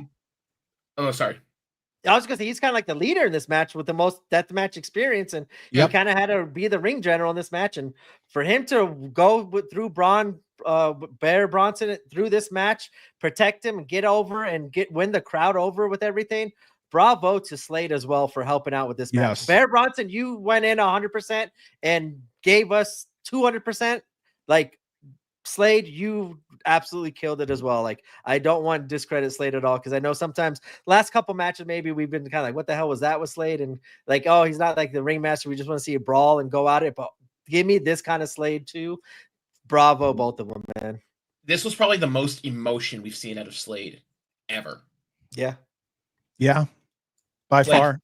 It shows. It was like if this match didn't land perfectly, this could have been the laugher of the day. Oh, easily of the weekend, yeah. But and I didn't know they had the history. That history of I didn't know either. them to go was that is awesome. So I'm really glad for both of them, man. And like I have never been as happy as I am to be wrong about a match. Like same. Like you could quote me on this. Said like, that earlier. we were talking about how this is just like it's their match of the day, like the it's Christian of the day, and we're so happy to be wrong about how people like are claiming that this was the magic of old GCW encapsulated in 15 minutes on the top of a Sunday. Built a star in one match too. Like Bronson is, I want to see him going forward. Doesn't even have to be death matches either. Like he could have done that one for now and do it again later. Yeah, just him and Tremont. Like that was the one name that came in mind. Him and Tremont just brawling around is going to be just fucking brawling around the entire building. Like give us a fight around the world with him. Just give us like big fucking hoss fights with him. That's all we want. Like it's perfect. And give me Slade and this. Give me some more Slade if this is what we're going to see Slade perform at as well. This high quality, because man, I agree. Like so, I want to hear firsthand. Like, give us the firsthand experience of it, man. The crowd, everything, because it's been a while since I've seen AC like that. The one match that goes in my mind, I'm going to say the name. Atticus versus Alex Colon is like the last time I've seen the AC crowd that hyped. I think you could put Nick and Mox up there, Nick and Cardona up there too, just for like the sheer name value on it. But no, this there was just something in the air. You could just to quote Beanie Siegel, you could just feel it in the air on this one. Like a couple of people on Twitter have said like you had to be there. And when people say buy the ticket, take a ride for certain AC shows, these are those moments. These are those highs that you're chasing when you see matches like that. And we had one. We fucking had one this weekend for sure. The difference between riding a roller coaster and watching a video of riding a roller coaster. Yeah. Wow. Well, I'm with you, Frankie. Slade, I put here, rarely showing emotion in the ring. He grabs Bear with both of his hands and says something with his back turned to the camera there. Fans chant, please come back. Bear drops to his knees, thankful. More Bear chants. Lots of thank yous and congratulations from the fans. Commentary didn't talk, so we could hear all the fans speak. And once again, that one. They did that a couple times and perfect timing for it too. Yes. That's what I was going to say, B. A couple times now, they have chosen to do that over the years. And when they chose to shut the fuck up and let the fans speak, bro, we're communicating through TV. They're telling us that it's cool. And we're back here going, Atlantic City thinks it's fucking cool. That's home base. So yeah, we actually do sometimes look for cues. It's not just personal opinion. I think we have a born deathmatch wrestler in Bear. I also started to worry for whoever had to follow this match because, oh my God, what a terrible way to, like I said, number 29 match of the fucking match of all time GCW right now. Well, I think this next match this is going to be what it is. I don't know. And I will happily carry this match because I loved it. I've been asking for this kind of match for a while. Sorry, I don't want to get to the next match. I didn't see your next note. Oh, no, it's actually my fault. I threw it back to you too quick. Emil comes on the mic. The fire marshal has asked everyone to not vape or smoke in the terminal. That elicits boos and a fuck that guy chant. That's how we move into that next one right there. What you thinking? But that's how Holliday should have came out. Like right afterwards, Holliday should have came out because he's always against all that shit. That would have been perfect time for Holliday to come with out. A fire marshal shirt on. He could have had a fire marshal shirt on and a hat, and he could have been like, "I'm the fire. Don't you dare!" No, you know what would have happened is everybody would have lit up just because he said don't. Yeah, I agree here too. Making a mockery of the fire marshal was the best way to move on. Yes. So we will move on to Jamie Lynn Senegal versus Charles Mason. At 4 minutes and 22 seconds, this is a very short match. It was almost a break after the adrenaline rush from the opener. Of course, after the fire marshal warns the crowd, Jamie Lynn comes out, lights up a cigarette, and that's how Jamie won the crowd. Charles Mason's out next. He's walking slowly to the ring, very methodically. He does not look like he's in a good mood. What a difference from the usual. Maybe this new attitude has to do with the challenge for the championship. Mason comes out quick and heavy, trying to put away Jamie early. It feels like he's trying to make a statement. Jamie has an awesome gory bomb, very minimal offense past that. Our finish, Mason hits the cradle tombstone and covers for 3. I took a minute right there on a 4-minute match. What do you guys think of this quick one? I'm going to say it again. Mason's rolling Death Valley driver is one of the most flawless moves in independent wrestling. Yes. Yes.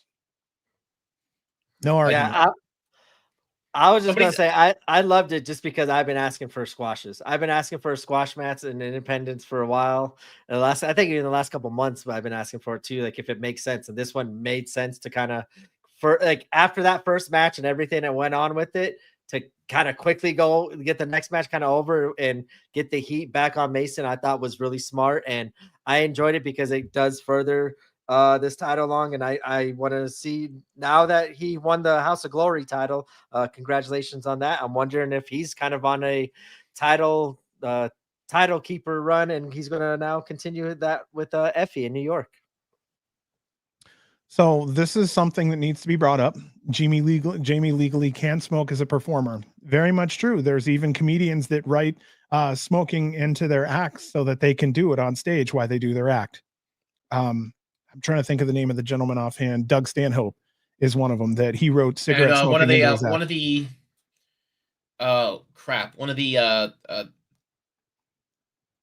Not J Foxworthy, but one of those one of the redneck guys.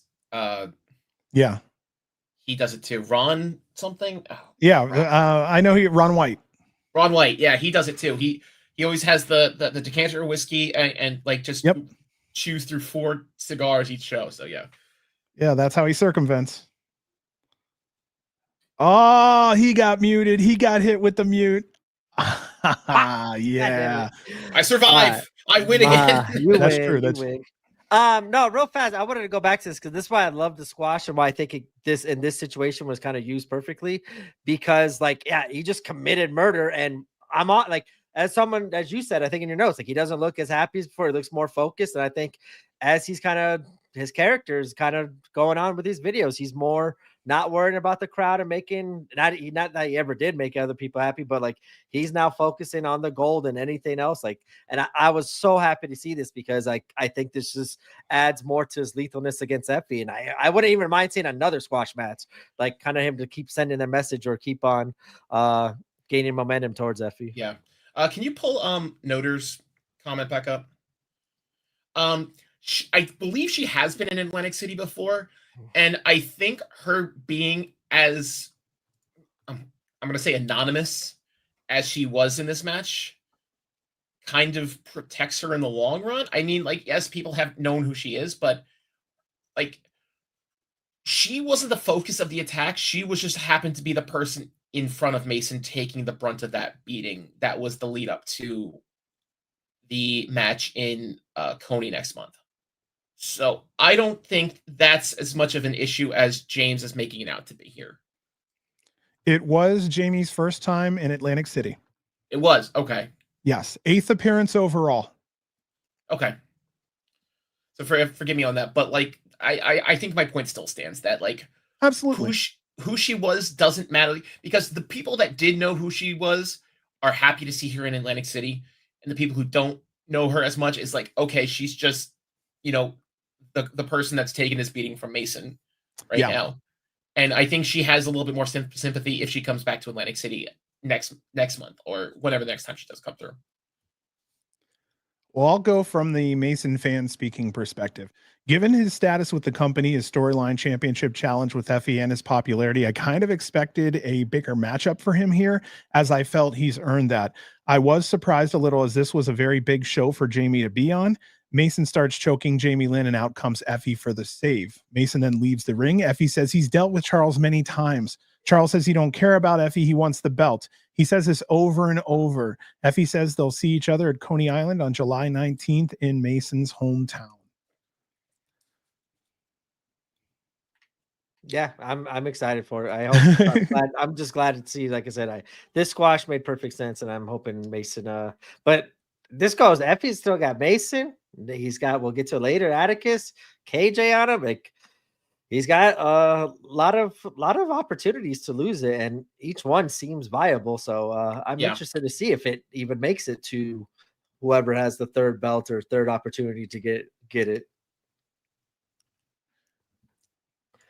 All right, we'll go on to the next match, as it is a 6-person tag match. Young, Dumb, and Price with Charlie Tiger going against Team Teriyaki, Jeffrey John, and Jay Lucas.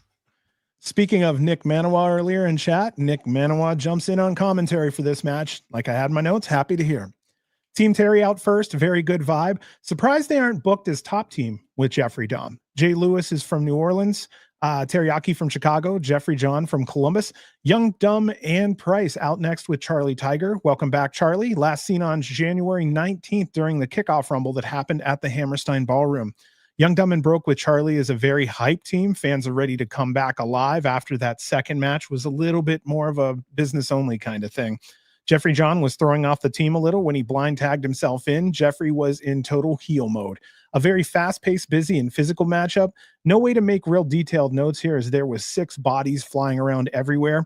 In our ending, Oliver hits an acid bomb. Him and Price cover for 3. Our winners here, Young, Dumb, and Price with Charlie Tiger. And no offense to anyone, it would have actually been cool to see Young, Dumb, and Price versus top team for the championship. But that's not what we got here, and that's fair. So top team is actually the name of the team, Teriyaki and Jay Lewis. Yeah, my bad. Yeah. So I was thinking, since they're already a team, let's let them run up against each other. I don't know if they've ever met before. I wouldn't mind it, but also is kind of like in the middle of everything else. I wouldn't have just thrown that match either. I would like to see them in a nice, like a bigger time match, and for sure. But I was happy to kind of see team. I wrote Team New South. Seeing Teriyaki, Jay Lucas, and Jeffrey John was nice to see. This match was quicker than I thought too. Normally someone said like what about throwing a normals match like in the middle of TOS? Like usually there's like a scramble in the middle, like a there's usually like a scramble just to give somebody enough time to breathe during the second semi and the finals. But I think the fact that they had to set up for the concrete hell, I think that's what took what would have been the scramble spot. Yeah, I'm about to say this feels like maybe it took the scramble spot for the weekend, but also I don't know, you didn't have to throw a scramble in it. Just multi-person match was fine. This definitely had the same vibe of this is a palate cleanser that would taste the same as a scramble. Yep. All the bodies flying around. I agree. That's what I wrote. Like I wrote my only note in this match was cool to see Teriyaki, Jeffrey John, and Jay Lucas and Charlie Tiger back in. But I just was, it was just a nice, fun, quick, high-paced match. That was it. And that will go to our next match. Masha Slamovich defending the JCW championship against KJ Orso. I have a next level idea. KJ has dual personalities. One doesn't know, the other exists, and they could flip it anytime. I know it's really wild, but what happens if he just comes out as Fuego in the next one? Completely oblivious to what KJ has done in his time. And he's like, why don't anybody love me? Because, KJ's a fuck up. I don't know. 2 great videos were shown to push this match. I wanted to give Ivan credit again for those. KJ Orso comes out first. He grabs a mic. Fans chant, shut the fuck up. He says no one had respect for Fuego when he was in New Jersey. Now the Fuego chants start up as the whole state is trash. Those Fuego chants would continue throughout the match. May I cut in? We were chanting "We are trash" during that because you can't insult us any more than we know. Yes, we're in Atlantic City. We know what we're doing there. Let's see here. Where was I at? KJ slips up for a moment and fans let him have it. That is what GCW fans wait for, shit like that. A very rare moment and worth a giggle in retrospect. It's all love and he knows it. He said the fans and Masha are both trashy bitches. I really like that. Masha's music hit. Almost immediately, she goes to the ring, a head full of steam. The bell rings. Masha got the upper hand early, mercilessly beating on KJ, giving the fans what they really want to see. KJ got the match under control by the 3rd minute. Took me this long to realize KJ is just a touch taller than Masha. KJ's overall size is a great male size for Masha to use her full arsenal. Masha looked extra snappy tonight, might have been because of the speed of KJ. Neither dominated for too long. Both were on offense for roughly 1.5 minutes and then back to the other for 1.5 minutes. KJ pulls off something that looks like an arm clutch overhead suplex. Would love to know the name of that move, KJ, if you have a chance. He throws a chair in the ring and says, just like Sam Stackhouse. He puts Masha's head in the chair, looking to put her out of commission. Out comes Stackhouse. KJ turns his attention to Sam, and that allowed Masha to come up from behind, apply a chokehold, then finish him with the White Knight driver. Masha covers KJ for 3, and Masha Slamovich retains her JCW championship. What are your guys' thoughts on this match? I think we called this one by the book last week. Yep. Save for I don't know if specifically we mentioned Sam coming out, but I think that's exactly the same alley we were fighting down when we were talking about this match. I felt like last week I made a great case for KJ as the JCW champion. That didn't happen either. I still think that it's going to be this Foxcatcher angle that actually finally dethrones Masha. So that's where I was getting to. Like, I was kind of wondering, Stackhouse coming out, maybe he's the bounty hunter, so, like, just to kind of throw something way out there. But we got like kind of nothing as far like, unless I missed something. I don't remember seeing anything Foxcatcher or anything. There was nothing. Video. No. Okay, so like I'm a little disappointed. Like that didn't come into play a little bit more, but I mean, we already had enough with Sam Stackhouse, so I'm not complaining too much. But for me, that's kind of like the big thing I was looking forward if KJ didn't win, what was going to happen there. But yeah, Stackhouse coming out was awesome.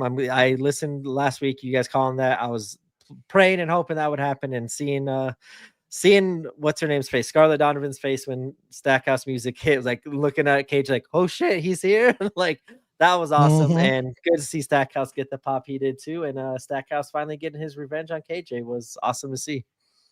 So that's what happened right here. After that match was over, Sam enters the ring, chair in hand. He goes to hit KJ and he's conflicted. He can't swing the chair.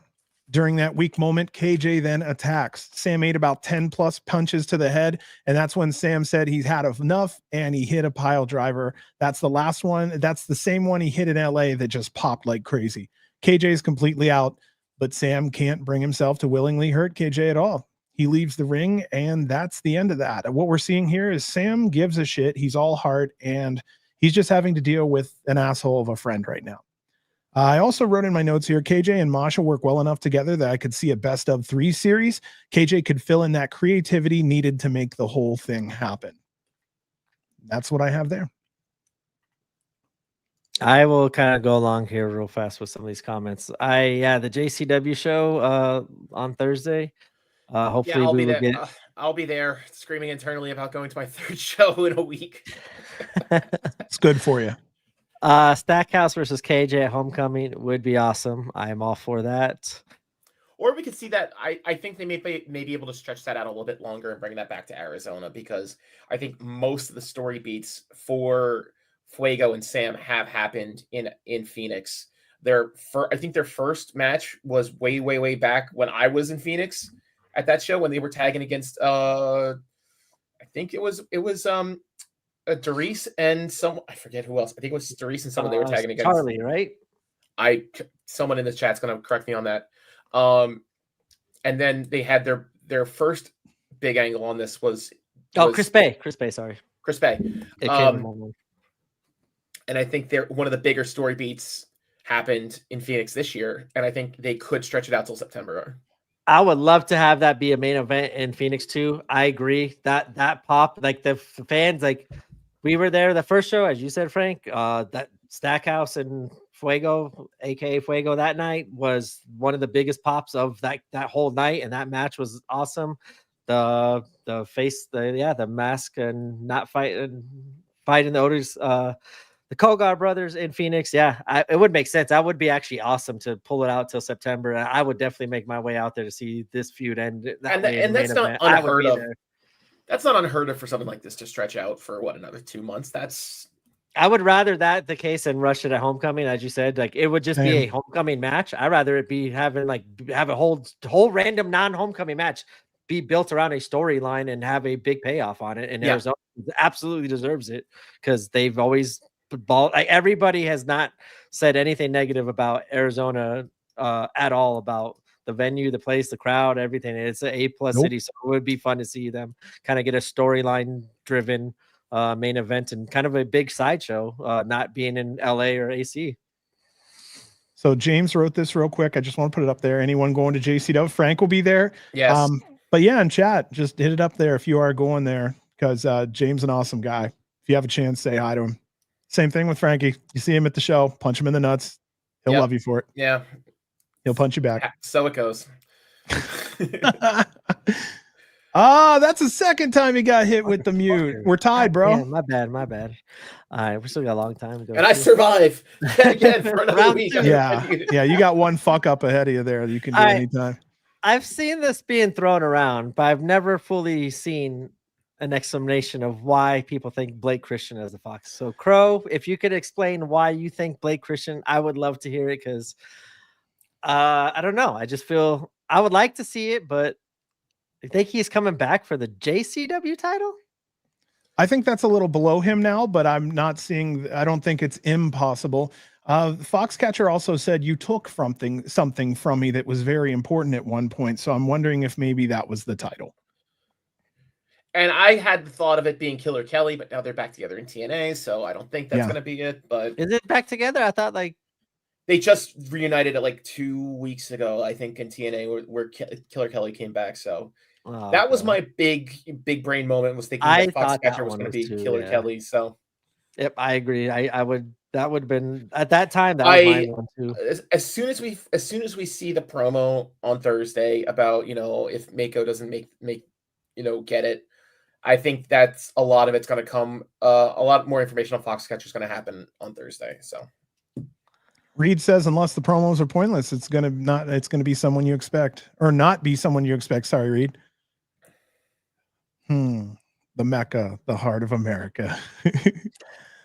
Yeah, Blake and Masha have a history, and Blake has had her number. So I think that's what's going on here, is just they've had so much time together back and forth in the ring that people are just assuming that it's now time for the next round of, Masha and Blake. Possible. We're just conditioned that it's, that time of the season, maybe. So I'll go into this next spot here. We get an Elena Black promo. She'll be back at GCW for 6 dates. I will list those later on towards the end of the show when we go over the match and show announcements. Sorry, I got 2 things going on right here. Now I got 3 things. I just read chat. Jordo. No way. No. Okay. I just want to make sure that I'm not just saying no way there. What about Alec? Alex lost twice 2 years in a row. Is that a possibility? I don't think it's a great answer, but it is an answer with a tie. You can't stack so many titles on people like that. So here's Killer Kelly. I see she returned, but I don't think she's teaming with her. She kind of I think they're bringing back MK Ultra. Do you think that's why she gave the chain? Okay. Yeah. All right, never mind. I'm wrong there. All right, sorry. I had my brain going 3 different ways there, John. Next match. We have absolutely no information on it. I think we need at least 1 or 2 more promos from Foxcatcher to get some more clues, and once we get some more information, I think we can start narrowing it down to a little bit more than it could be anybody on the roster right now. It's just too wide open, and it's just us, wild mass guessing. So it's not even worth here. Crow said that there's a possibility Blake is just always going through gimmicks, and said, remember when he was painted up? I think he found one, though. I think he was going through them until he found one. I think he found one in this Vanilla Baby. Obviously. Vanilla Baby's perfect. Yeah. It's perfect. And he's working the shit out of it, too. So, and to be fair, they did tie up the loose end on Man in the Mirror. So it didn't land great, but they did tie it up. So, I mean. Yeah, I was like, hey, we tried it. It's done. All right. Next match was a tag team death match, as it was Daiju Wakamatsu teaming with Dr. Redacted going against Little Sicko and Mr. Danger. Holy shit. Redacted and Daiju are out first. Daiju has this genuinely nice ear-to-ear smile. He has the good guy smile. He's carrying a bundle of tubes. Redacted starts pushing fans like he always does. And then the doctor turns around and takes Daiju's tubes and tells him, start pushing the fucking fans. He does. And he pushes one, and you see him kind of smile. And, that kind of made me smile. I watched this match back, and I'm like, I can't sit there, but with the biggest fucking grin on my face, watching Redacted tell me, no, fucking push him.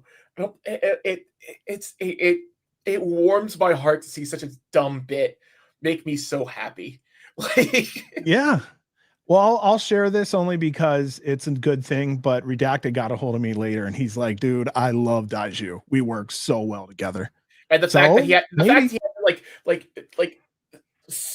okay, I'm gonna say sober Redacted, but like sober Redacted had to come out and say, nope, let's take those tubes, let's put them over here. Okay, now parcel out of people.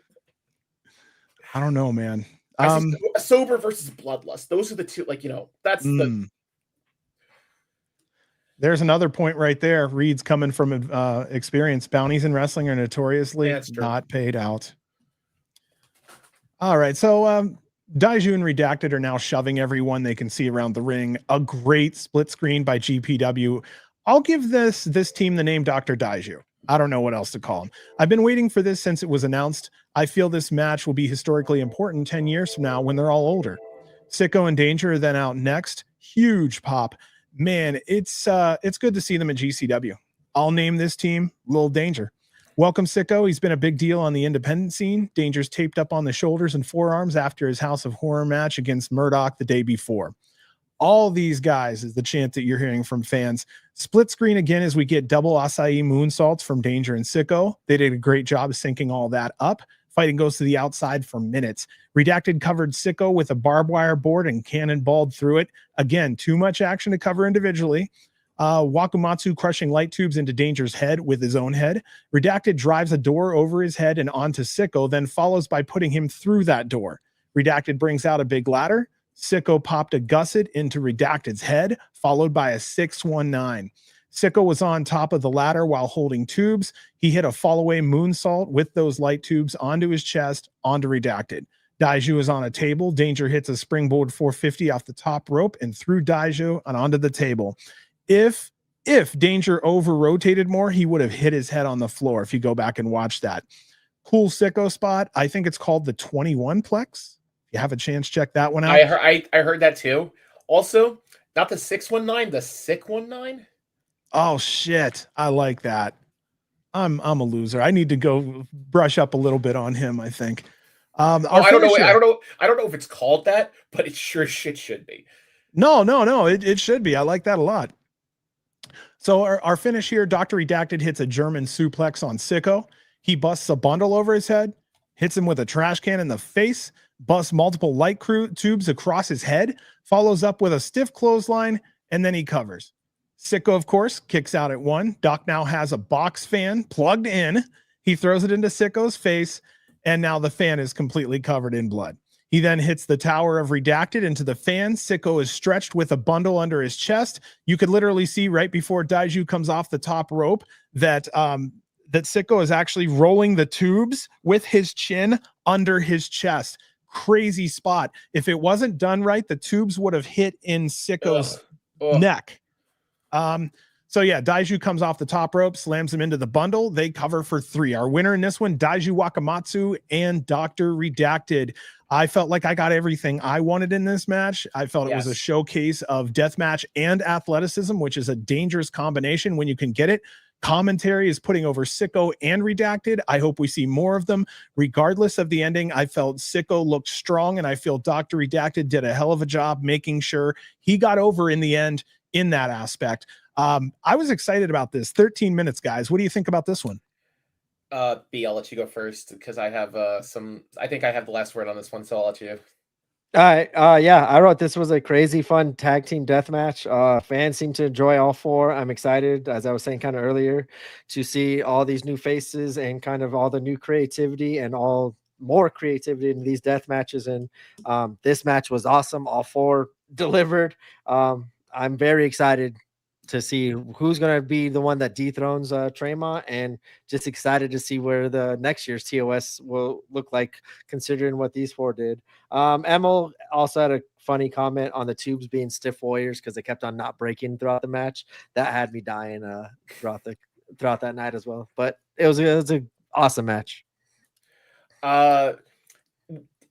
After the show, went in the think tank known as the smoke pit outside of the terminal,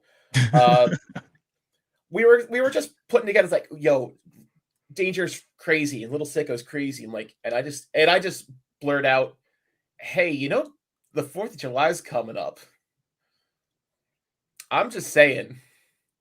Danger Sicko 4th of July.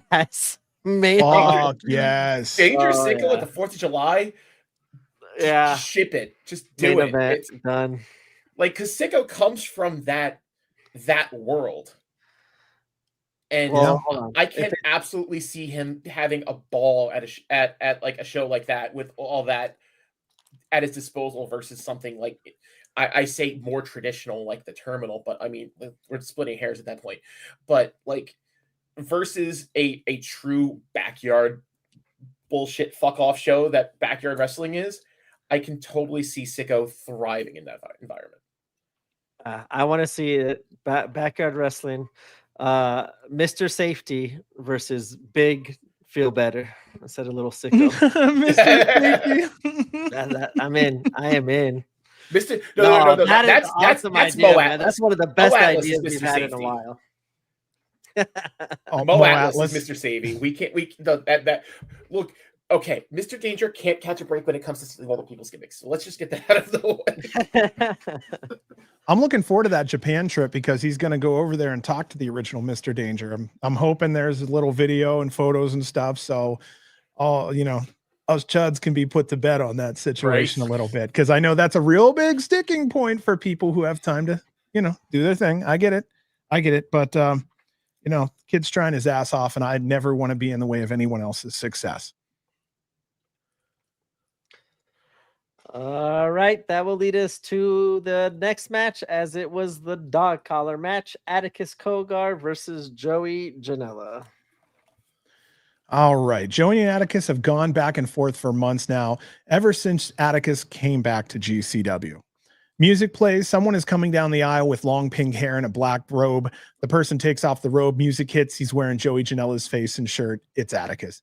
He has become Joey. He's doing Joey's entrance. He jumps on a chair and puts his hands over his head. People are straight looking at the creepy mask. It has an effect. His mask maker is a badass. I think, Frank, you've talked about that before too. You're like, those fucking masks are just... They're so creepy. It works so well.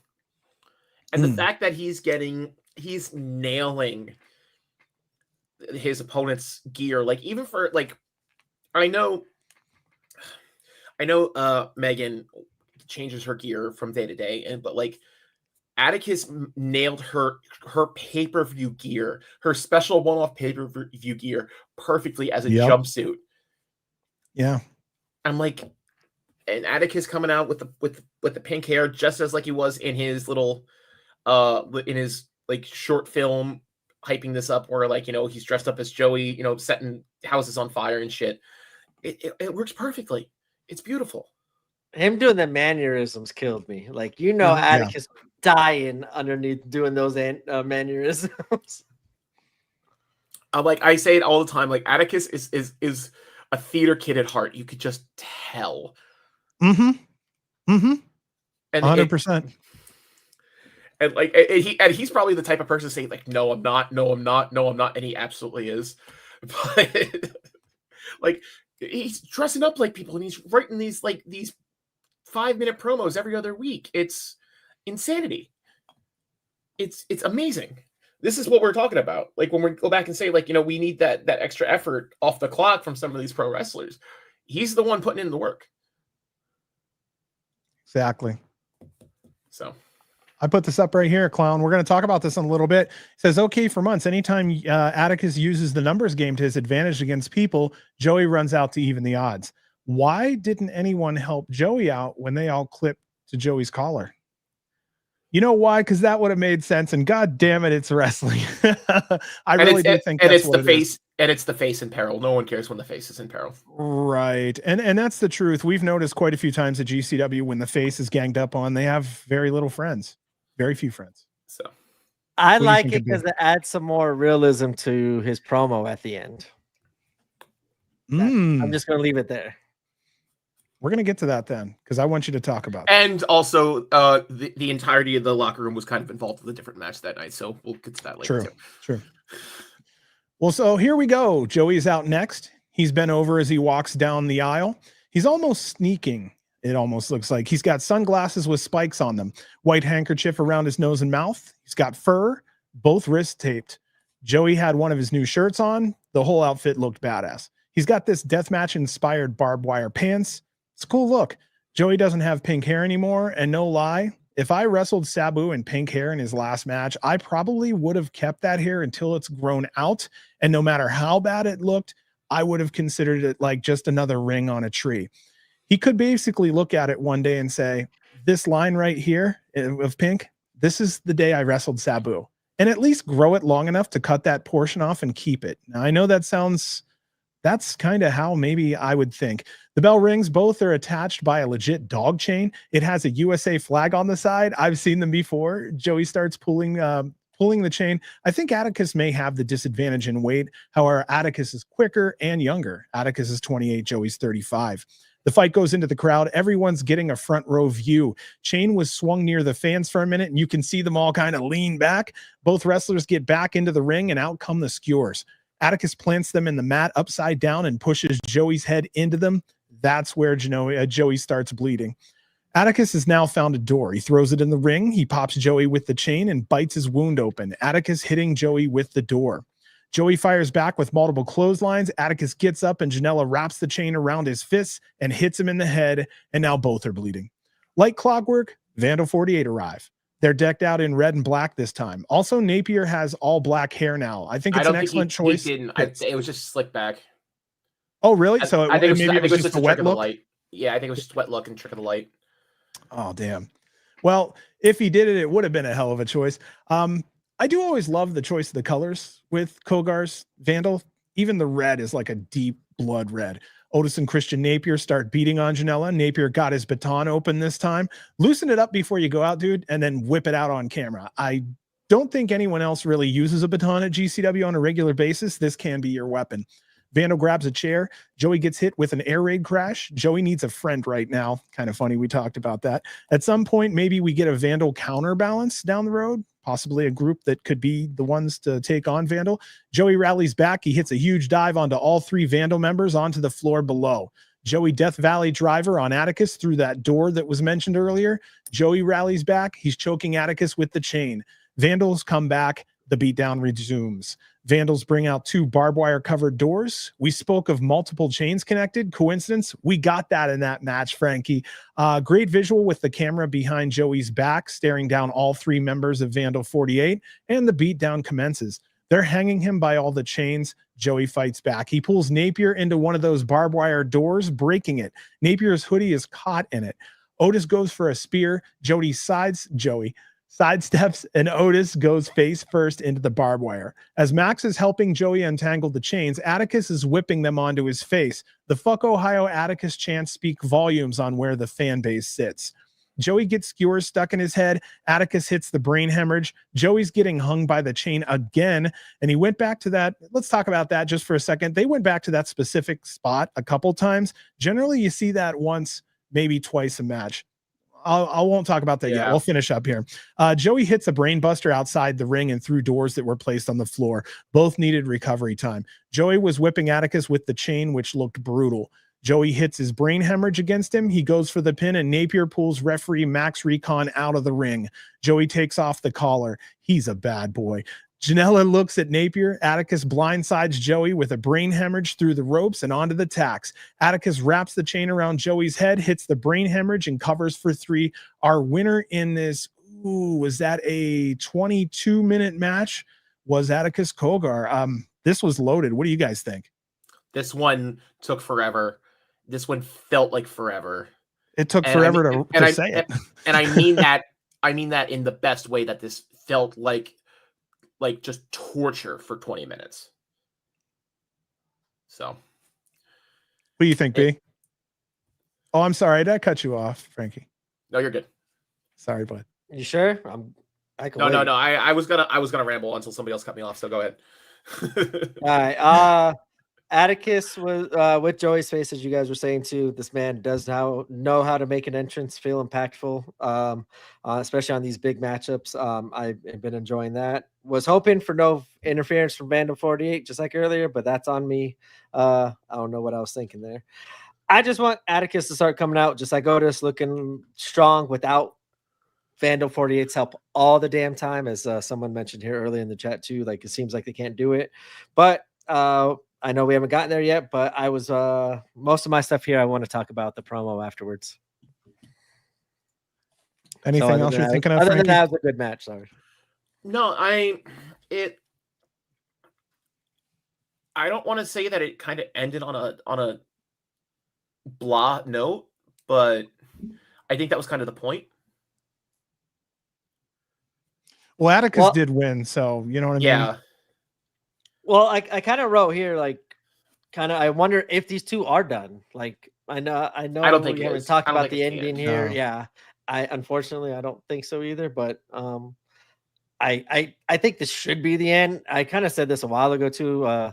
Like, maybe Joey being kind of getting fully healed up and being away, in my opinion, I think would be kind of nice to have him come back to a nice big pop and return.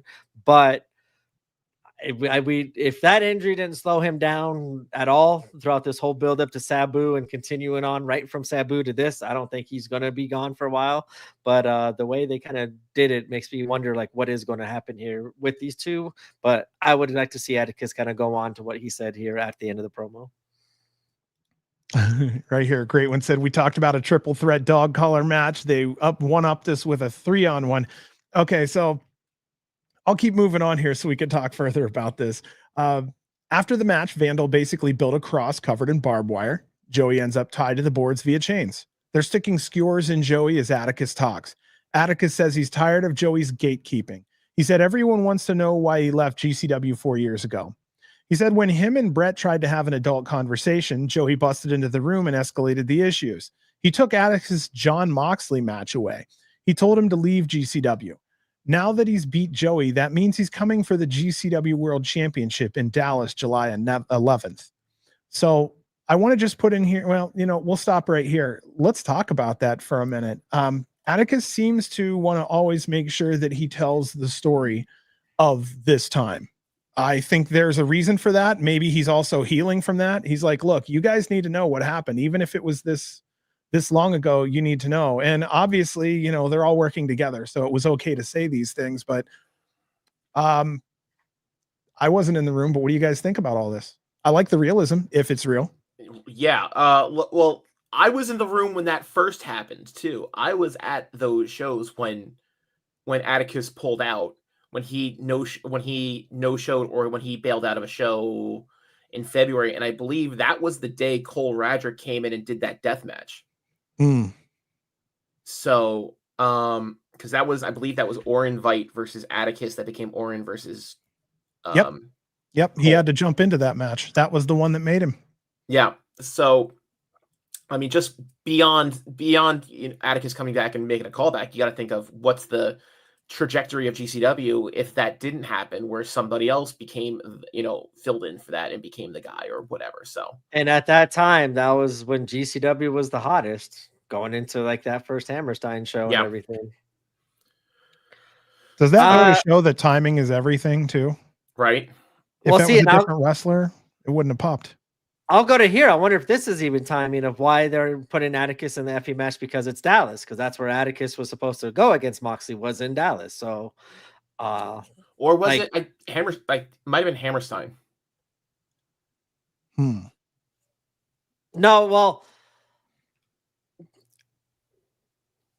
okay, someone I don't want to. I'll stop. Yeah. I'll just go off that. Yeah. Someone in chat figure out. No, you're right. You're right. It was Dallas. Okay, someone said it is. Okay.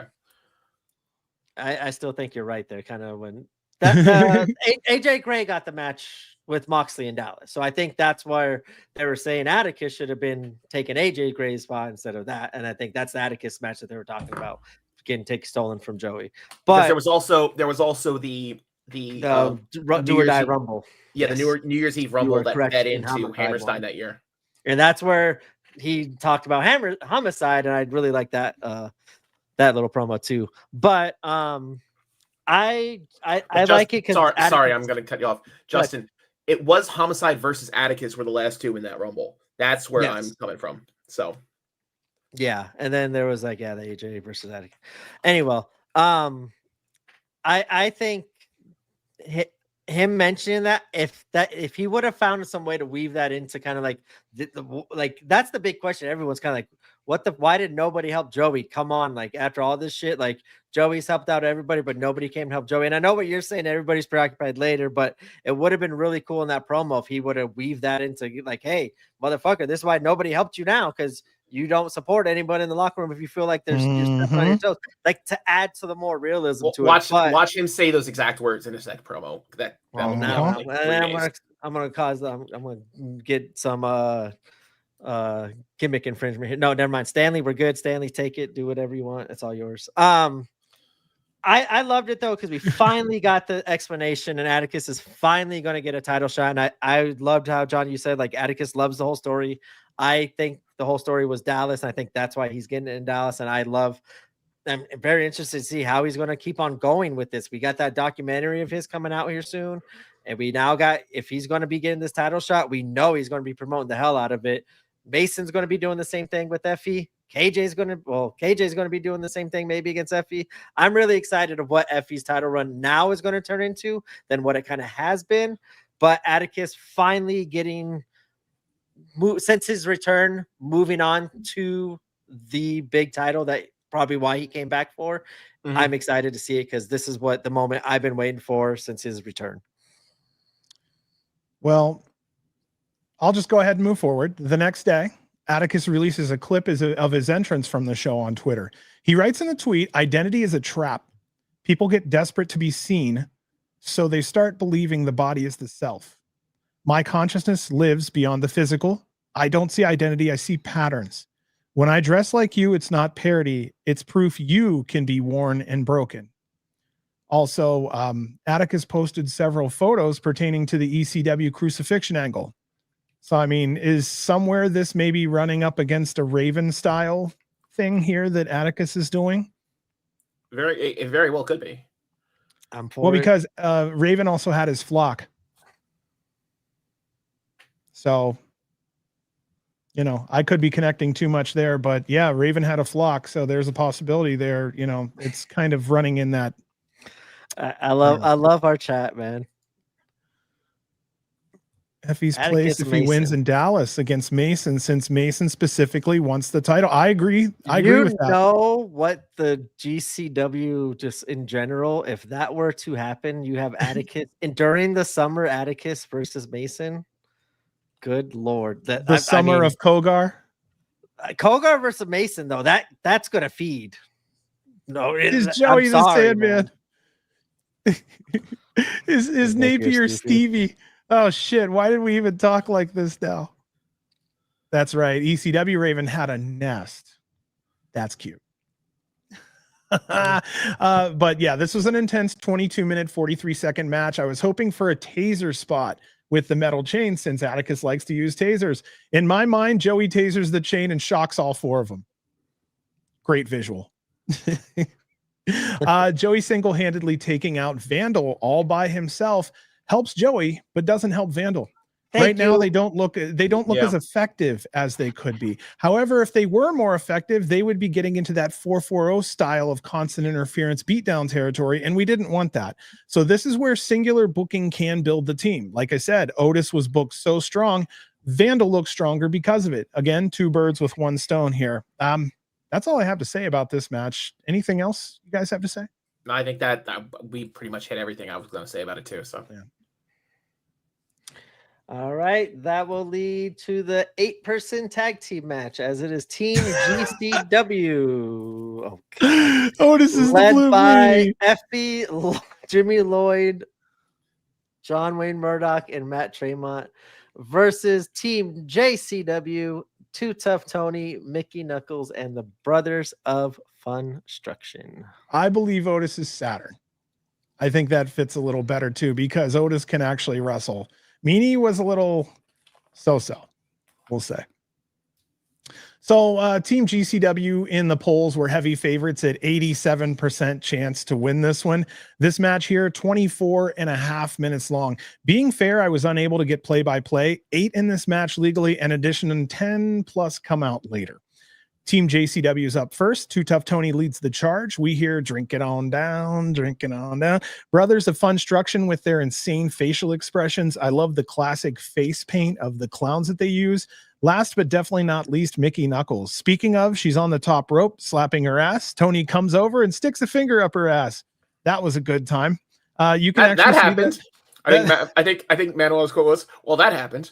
Yeah, isn't that called kanji when they do that in Japan, where they take your finger? Concho. Oh, kanji is completely different. Yeah, kanji is just the letters. Oh yeah, I may have. Terror in the terminal. Yeah, Mickey's looking for me now, so come get me. Like she's saying, oh, she's gonna come. Jay and Silent Bobby. Bitch, I'm from where Jay and Silent Bob are. Come meet me at the quick stop. Let's go. Like I love Mickey. She's fantastic. So here come Team GCW. They march out to Tremont's music. Effie first, followed by Matt, Murdoch, and then Lloyd. Happy to see Murdoch smiling here, especially after how it was the day before. Lloyd was in a compound shirt. Very cool. Emil getting ridden by Mickey like a bull. Emil plays it up by choking a little while announcing everyone's names. And then he eventually goes on commentary and acts like he's still choking. Good job on Emil for playing that up here. Team GCW has 61 years of experience on their side. Effie's been wrestling for 10 years. Lloyd 11. Murdoch 22. And Tremont 18. Okay, you guys are probably seeing the notes, but if Team GCW has 61 years of experience, how much does Team JCW have? Tony, Mickey, Ruffo, and Yabo. You would think you'll be roughly equal. Right? Yeah. Team JCW has 91 years of experience between the four members. That's 30 more years experience than GCW. Tony has 29 years. Mickey has 21 years. Right there, that's 50 years of experience. Now you have to add Ruffo at 21 years and Yabo at 20 years of experience. So I have to say, that's a fuck ton of experience in the ring. This match is covered in Hall of Famers or potential Hall of Famers. Yeah. Outside of the Bronson Slade match, this was also the highest rated match by fans on Cage Match.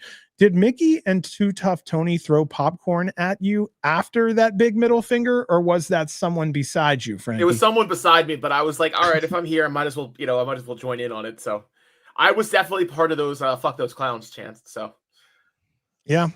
Didn't realize the Funstruction brothers were that term. Yes, that was another reason why I think a lot of people were kind of cool on them, was the fact that they know how to work a crowd. Look at their facial expressions, dude. Oh yeah. Yeah, they know what's up. Effie dropped to his knees in front of Mickey. She says, "I'm getting the blowjob."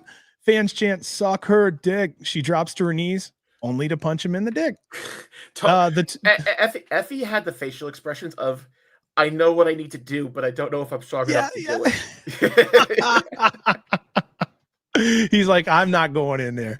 The Too Tough Tony Tremont face-off was awesome. They'd never met one-on-one before in 22 years. That's the match, right? What I thought was cool was that the fans picked it up and they started like, oh yeah, here we go. I thought that was fantastic. Let's see here. The match started to spill out into the crowd. The terminal got busy really quick. I was laughing at the brothers of Funstruction coming back to life by eating popcorn. Doors have now entered the fight. So have the Backseat Boys. Alice Crowley then enters. Young, Dumb, and Price then came out with light tube bundles. They took out the Backseat Boys. I actually hope they meet up down the road. They worked well together. Willie Mack enters for JCW. Happy to see him in a GCW ring after his hiatus, we'll call it. That brings in one called Manders. He spears Willie through a door. Willie pops up quicker than expected, and the two beefy boys are duking it out. Danny Moe enters. She puts Manders through the other door.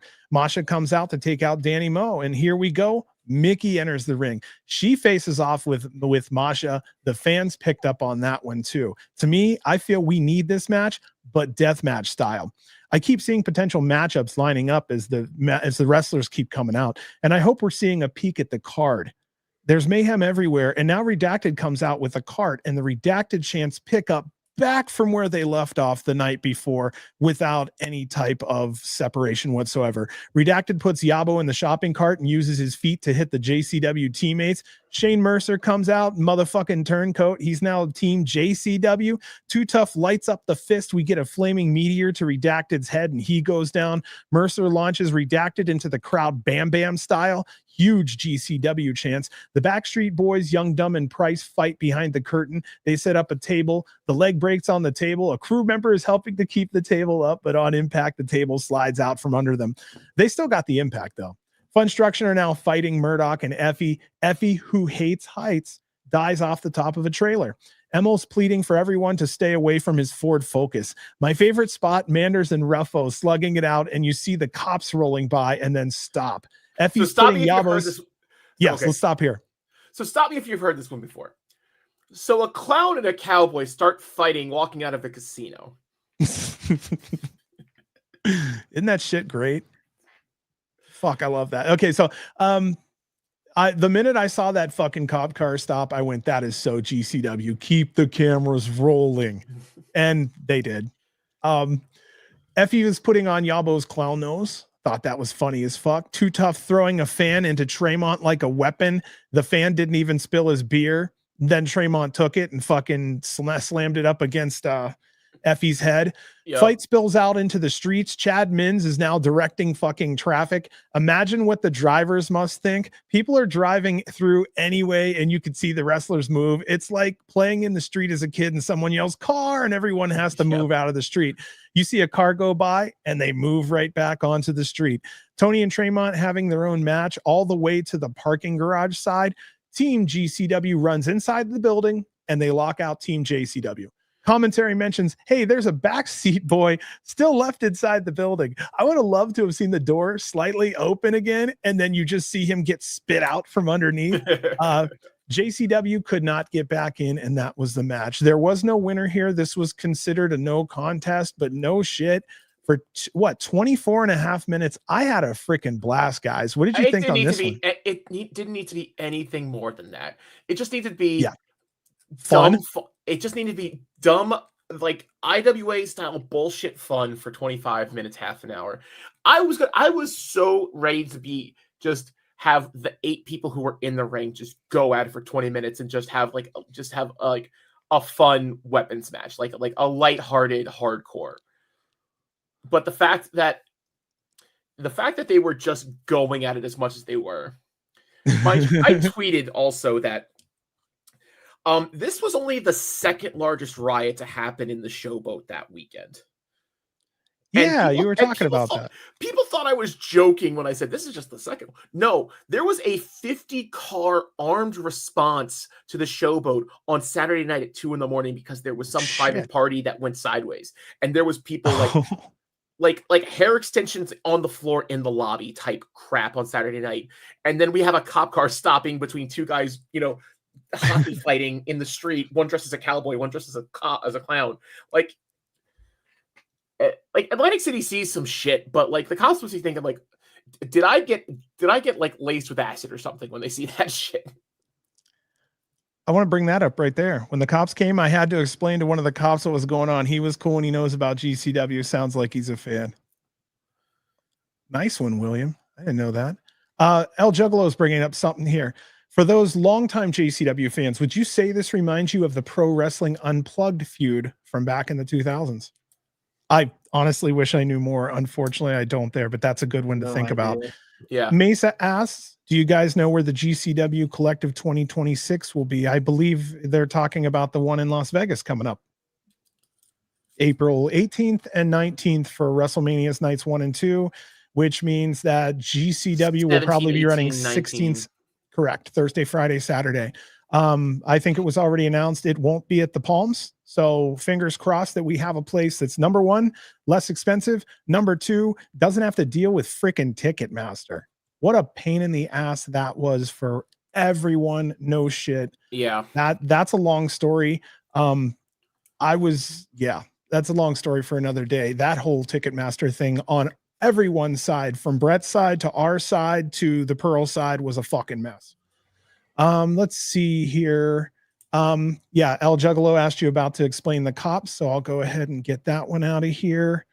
Let's see. Whoop whoop. Yeah, if you you have to look hard enough, but there was a photo. I don't know if anybody is here in DME. It was on Deathmatch Elite. There's a block long driveway from Pacific Avenue that leads all the way up to the front door of the Showboat Hotel where the valet stand is, and it was full nut to butt with cop cars, lights going. So it had to be. Somebody said 50 cars, and I absolutely believe them because I did not count that, but it was entirely full of cop cars. This is the last starred one I wanted to pull up. He said, I feel they may overload Ballpark with some of the bigger story matches because then it's Japan. And after that, the Rutherford shows and then the Gathering, which I feel will be very Juggalo focused. I think you're right there. From right now, it looks like the GCW is pulling out every single star it can for the Coney Island because they have enough seats to do it. I expect Coney Island to lean slightly. I mean, this is me just entirely from my gut. This is not me speaking on behalf of anybody or speaking to anybody. Just the way that that Coney Island has been advertised and the names that have been associated with that show, I expect Coney Island to lean slightly more family friendly. Oh, easily, yeah. Because of the location of it being a ballpark, the way that they're saying it, you know, live pro wrestling. They're not advertising it as a GCW show. They're advertising it as a pro wrestling show. Just that they're bringing in a couple more TV names than they usually expect to see on a GCW show. I expect it just to be a pro wrestling show first and a GCW show second. Correct. And that's just I expect it to be like Minnesota, like the mall show. Well, yeah, the mall show, the Jersey, whatever that was. Mall of America, same idea. But like I said, that's purely a gut instinct from just seeing those kind of shows be promoted before. So, and that was sort of the same way Wyoming was promoted. It was promoted first as live pro wrestling, and it wasn't actually promoted as a GCW show first. It was just promoted as wrestling for the whole family type thing. So I expect some of the more lighthearted stuff to be portrayed and some of the easier to digest stuff, but I don't think the nitty-gritty world title scene is going to get all 13 of its different potential suitors coming through. No, I expect a basic card almost. You're going to have a match where either the girl or the underdog is going to go over big, so all the the fans be happy. It's your basic tag team. It's probably going to be flippy-do. Real fast, I didn't say anything on this match. I don't have much. I give me more of this. Like, I just want this warfare all over the place. I think we even asked for something for them to fight outside, like how they did. And the terminal was a great way to do it because you have the two different sides. So you had most of the brawl going backstage out towards Pacific Avenue. Consult your local Google Maps and if you can see where I'm talking about. And you had Tony and Matt were fighting more towards out the fan front door side, and they were fighting more towards where everybody smokes outside the terminal, and more towards like the entrance loop, and more towards the normal front door of the hotel. So they were fighting on both sides of the building. So yeah, it was still for me the highlight actually of the whole weekend was that match was just awesome. Absolutely, that fight. I want to see that more often because my first GCW show was in Vegas. I think it was AJ Gray versus Nick Gage, and then after the main event, Moxley and Gage ended up fighting on the freaking Fremont Street, and I'm at this is my first ever. I never watched a GCW show or anything. I just saw the Dark Side of the Ring and the Fight Forever show. I'm like, we're really all just gonna go outside and fight onto Fremont Street with taxis. This is real, and it was being able to see that play out again was awesome and just gave me fun memories and the fun part of what made me fall in love with GCW that first night. It was fun to see it. Well, right here that I was very, very happy with the match. Great job lining up the run-ins. Each group did a great job with creating excitement all over the arena. The teasing matchups that I kind of took note of, the Backseat Boys or Funstruction versus Young, Dumb, and Price. Another option was Too Tough Tony versus Tremont. I also saw Masha versus Mickey or Masha versus Danny Moe or Alice Crowley. And the last one I saw was a possibility of Willie versus Manders. I kind of like all big boy Haas fight. Let's fucking go. So I feel like that's kind of a sneak peek as to what I feel like we're getting as the buildups. These are the matchups. Get ready for them. Those are good matchups too, though. Then I'll run into this real quick here. We have a big break to set up the cage. I'm assuming when the fighting was outside, they were already starting the setup. Frankie, was that going on? I was too focused on watching the Trons because they actually had live feeds from the backstage side Yeah. on the jumbotrons, so people were kind of either running out the door with them or they were just hanging out inside and watching the trons. And from what I remember, because I was, I might have had a few libations, that I don't think they actually got to the nitty gritty of the cage until after the brawl ended. I'm glad they did that though in AC, because when they did that in LA, did they set up the cage? I'm sorry. Like I said, I can't. I was drunk. I can't remember. Forgive me. I'm glad they showed the different videos though, like outside and like in the thing, because when they first did that in LA, I thought that was the coolest thing. When the action was on the other side, like we can't see shit. They played the video that was standing right next to us, and like we were able to see what was going on. So that's cool. That's maybe something they'll start doing more often. And I can confirm that everything during that fight was live. Some people were saying that Young, Dumb, and like Price and Jordo and the back seats were pre-recorded. That's just because that one hallway is always lit like that. Everything I can confirm with like 2 or 3 different people that everything during the brawl was all live.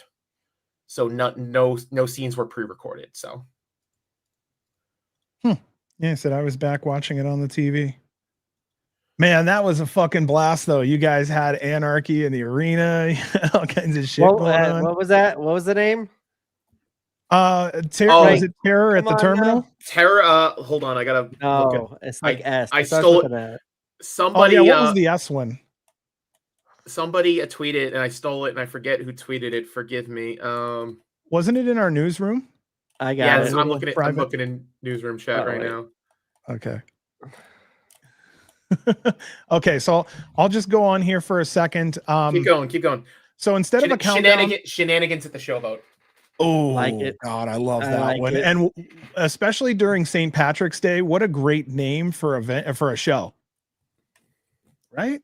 Okay, we'll see what happens there. Ideas are just flowing. Instead of a countdown over a graphic, we got a replay of last year's COS 3 matchup between Effie and Mance Warner. As a fan, I love watching an old match over watching a countdown timer. Plus, this hooks new fans when we're shown some of the greatest hits in their library. I really do wish we could get this more. It's called self-promotion. I have a you like this, then try that kind of attitude personally. Yeah. Everyone's already watching. This is like shooting fish in a barrel, man. Show some of these matches. Show a classic from TOS too. Like, give everyone in the group, because there's always a lot of new people in the next cycle, give them a snapshot as to why GCW is on the fucking map. Pull out something from 6 years ago. Show them what's up. Atticus is here now. Joey's here now. Pull out an old Atticus match. If they pull some random match that like doesn't even rely on being in that city, I wouldn't mind. It's wrestling. I'd rather watch wrestling than a countdown clock. Yep. Frank says, crazy. You're all still going to love it. Always. Kev's being rough on the cage. The cage always kind of has a little jank to it. I don't think it ever has a completely polished look. It has that independent finish on it. Maybe a good way to put it. Ryan said it was truly a blast. And there was something here. I was trying to find it. It was Reed Harris Cooper. He said, I don't think y'all have a good enough vibe of Coney Island. Don't disrespect with your lack of knowledge where family-friendly mermaid parade is all boobs. Bing bong, fuck your life. So, I mean, that is a possibility because we just have whatever happens fly. Poor Frank. He's telling Kev to be nice. Kev is cool. Okay, here's what I can say about Kev. Kev is hard on the product because Kev has expectations. Kev, he's a lot like Frankie, where he's seen everything. How are you going to surprise a man who's seen everything? So Kev expects more out of the product. So if you ever see him in here kind of being rough on things, that's because, I mean, if Kevin got his way, there's a good chance the product would improve overall. That's all I have to say about that shit. All right, that will lead us to the main event, as it is the Cage of Survival match, Miedo versus Ciclope. All right, this was a lot but this was worth it. The poll that we had through the listeners said that they were looking at Ciclope winning this with 76% of the vote. It's an 18 and a half minute match. And I'm not going to lie, after the previous match, I was emotionally spent. I'm going to ask you, Frank, did you see that in the crowd at all? Absolutely. Like this, it was such a sugar high to seeing like an around the world brawl like that. And oh my God, it's like we were sitting there waiting for this cage to end, And I think people would, it's a lot of wrestling in 2 days, and with just so much pure exhaustion just from like screaming your head off for 2 straight shows. I forgive the crowd for just being as dead as they are. It's just psychology, I think. If you understand individuals, they're draining out adrenaline for 20 plus minutes. Yeah. And then they've got to turn around now and switch up their gears. All right. So this is a big one. This is where a lot of our pages were eaten up. I'll describe what is on and around the cage of survival that I see. One side of the fence has a section covered in light tubes. Fan was just saying here earlier that it was taking so long for them to put the light tubes on. They literally stopped. There were light tubes on rakes, light tube covering doors, light tube bundles, a scaffold, multi-level door bridge, a pot, chairs, wet floor sign, light tubes lining the ring, a board covered in gussets, a keyboard. I think I saw a paddle board or one of those electric swatter things. The stage was set. Who brought the board with the Wawa poster? I got my answer to that earlier in the show. Referee Scarlett Donovan had to officiate this crazy event. Miedo was out first. He's got an orange inmate shirt on, black pants, and a matching black and orange mask. Ciclope enters the ring in an all-pink jumpsuit and gem-lined glasses. Both men's wrists were taped. Emil bangs out the intro in Spanish, which was fantastic. Fans chant, "Holy shit." Dude, I love it every time. There's an intense stare down across the ring. Ciclope is already breathing heavy from all the adrenaline. The first big hit is Ciclope putting Miedo through a glass tube covered door. Ciclope brings out gussets from a bag. Miedo gets one bent across his forehead and he's leaking blood. Ciclope dumps out the bag and a bunch of thumbtacks pour out all over the mat. Ciclope goes face first into the tacks and his one side of his arm gets covered in tacks. Emil and Veda started calling blood people juice. Miedo balances on the middle rope and super that has to be a shirt.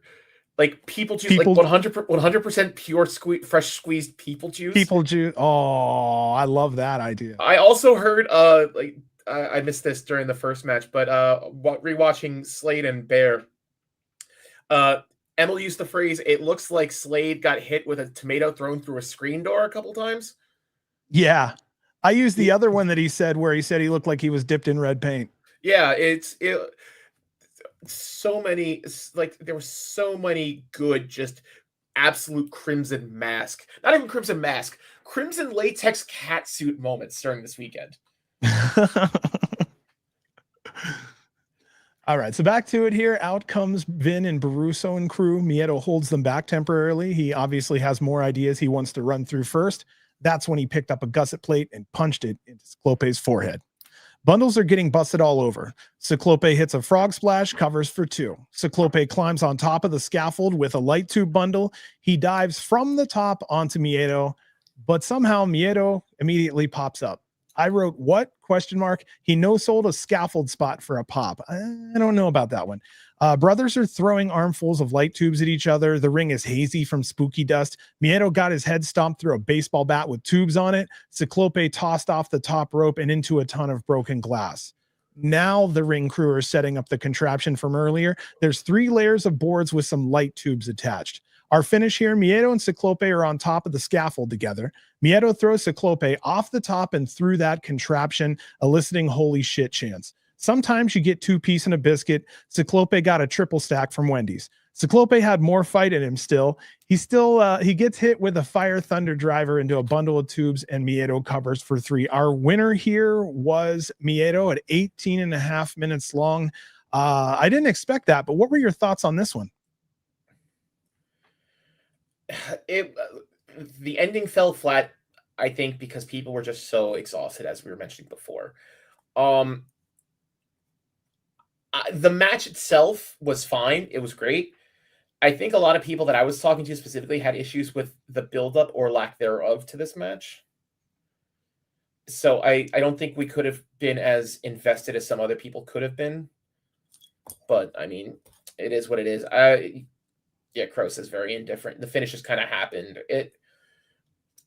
I don't know what else could have been run for the cage besides this, but this more leads into, run the match for the angle. Don't run the angle for the match.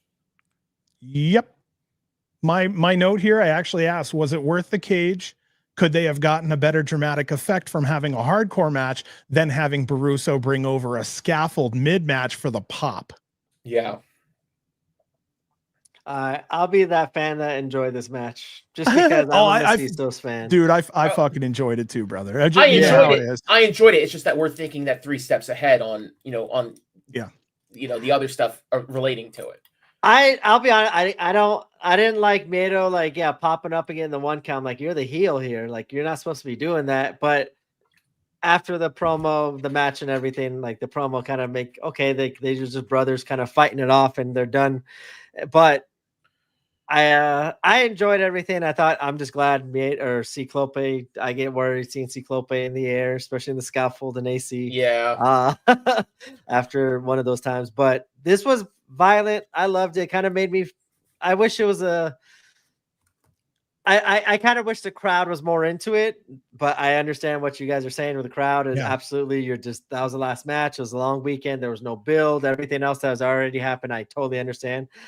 For me, I wish the fans were a little bit more into it and would have kind of gotten a little bit better response. But it also, the match ended and then like they're friends again. So it kind of was like, what was the point of the match other than just to beat each other up and then get back together? But I wish this, as we were kind of talking earlier, John, you were saying, I think this would have been the perfect time to bring out Otis and Christian Napier, beat up Vandal or beat them up. And then, hey, if Ciclope and Miedo are together and their hands are raised and like, hey, everything is all well.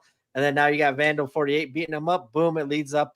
And now Christian and Otis got a big tag team name if they have a feud with or end up beating. They got a big name under their cap to go against Young, Dumb, and Price or the tag belts. And I think it could have led to more things that just felt like that was it. And I don't know, like to me, it felt like a going away for Los Macizos. And I really hope that's not the case. It definitely did. Being a giant fan of them, I think they showed what they're still have it in them. They still enjoy it. The fans still are into them. I kind of hope it isn't another break from them, because I feel like the last break I kind of took hard and they came back and then broke up. I want to see. I hope this isn't the last of them. It really felt like it was a goodbye, but I really John. Okay, we did Plant Podcast. We did the draft. My second overall pick was or I think my first overall pick, if I want to go back to it, was it was your first, and it was like a punch in the gut because they were one of my first, and part of that was because they were so versatile. They were tags, singles, death match, you name it, they could do it. So I mean, when it comes to someone trying to build a card, versatility matters, and Los Macizos are multiple time champions. Like, what can't they do? So me and Brant fought for them. The issue becomes, what more can they do? But so that's the other thing. I mean, where are they at? And we talked about this, maybe was it last week or the week before that, B or Frankie, we were talking about if Los Macizos do come back as a major tag team, will they possibly overshadow the young Price and Oliver? Yeah. Because if a major tag team comes in, are they going to fight Price and Oliver, or would they maybe go up against Los Macizos? I would, if they were to stay, I wouldn't have done any tag team. I would have just let Miedo just win, or whoever just win, be dominant, and then move on from each other. And I still think they could be valuable as singles in whatever they go on to, because there's, as you say, they're so versatile in everything they do. They could be used ultra violent, regular match, scrambles, tag, like just what they're so useful. So I was kind of read here. I was very confused here. Los Macizos are dead. Long live Los Macizos. I was very, very confused there. They renewed him. Thank you, Frankie. I really hope I hope that is the case there. But I don't know. I just, for me, those two are like, for me, like I feel like they're like the blood of GCW. They're one of the regulars. They bleed. They were GCW was the only promotion you found them in. And like, for me, like I just pray that's not the end for them. But if it is, hopefully they are able to move on and hopefully they're happy with whatever. But those two for me, like, were really like the glue for me in GCW, because of their love for GCW, and I really like enjoyed seeing, like I said, Daiju and other talent show their love for the fans in GCW. Drew Parker was one, like another similar name. Just right away, you saw Drew Parker in GCW. He loved the fan, he loved the company, he loved everything, and talents like that are just very hard to come by. And yeah, I'm just praying it's not the end of it. I double everything you said. I'm emotionally invested in these guys, and I shouldn't be, but I am, because I really do like them. I've had a chance to speak with them. I love who they are as brothers. They are connected at the hip. I wish I was connected to my brother just the same. So, I mean, they're from the heart type people, you know. I can't say enough good things. Brant's the reason why I got into Macizos, because originally I'm like, oh, who are these guys? And Brant's like, no, these guys are fucking amazing. And within a month or two, I'm like, Brant, I was wrong, dude. And that's how that one went. I wrote in my notes here, they gave us a lot in ring. Thank you, Macizos. Two of the closest brothers outside the ring. Miedo grabs a mic and says, they do this for all of us. Thanks for everything and all the years. I hope that's not a goodbye. That sounds like a goodbye. It does. He told Ciclope he's got big balls for everything he does. Big, big, big fucking balls. He kept saying. He makes sure we know that. Big fucking balls chant comes out in the crowd. Can we get a shirt? I kind of think it's funny because we have Gallo de Gallo, which is one brother. That's Miedo. And then balls in Mexico, like in Spanish, can also be huevos, which is eggs.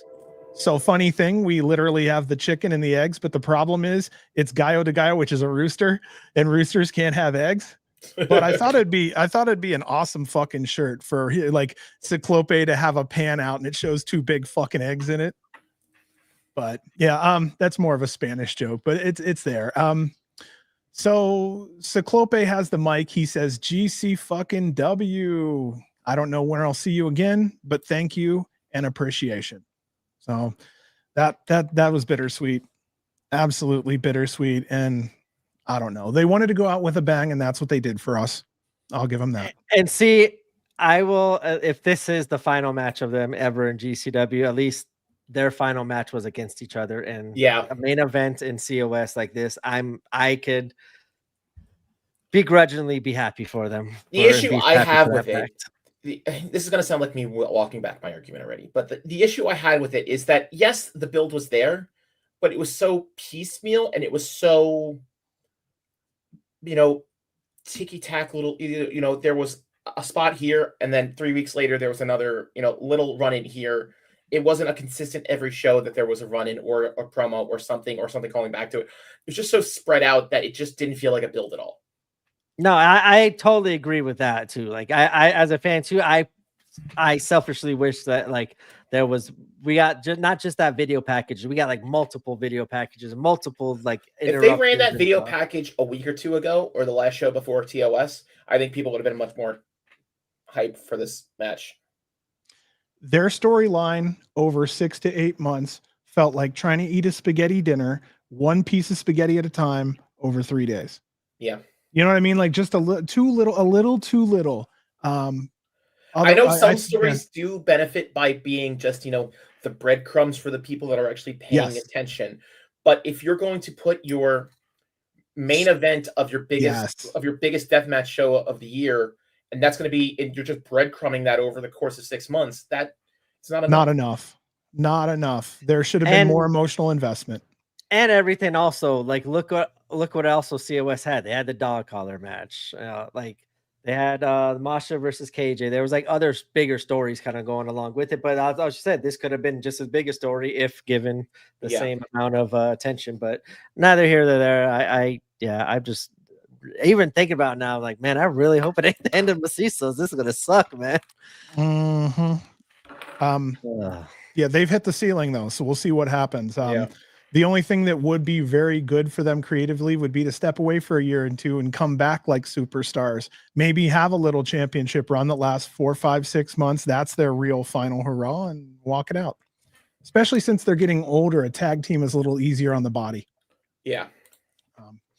So I wrote here, I'm going to say the same thing B was saying. This would have been the perfect time to have Vandal 48 come out, interrupt the match, beat both up. Macizos would have to work together to fight off the Vandals.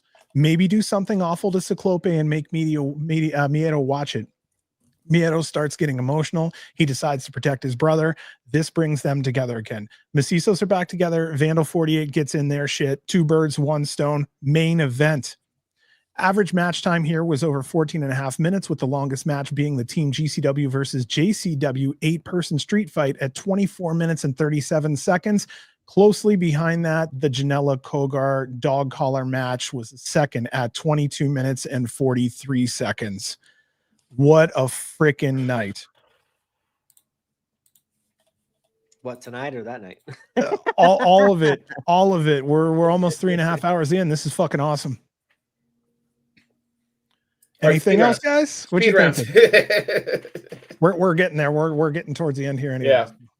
Yeah. Anything else? Anything off the No, top of your I head? thought that was just a good weekend. Very happy to see all the blood and seeing double A side. This was not an AB weekend. This was a double A side weekend.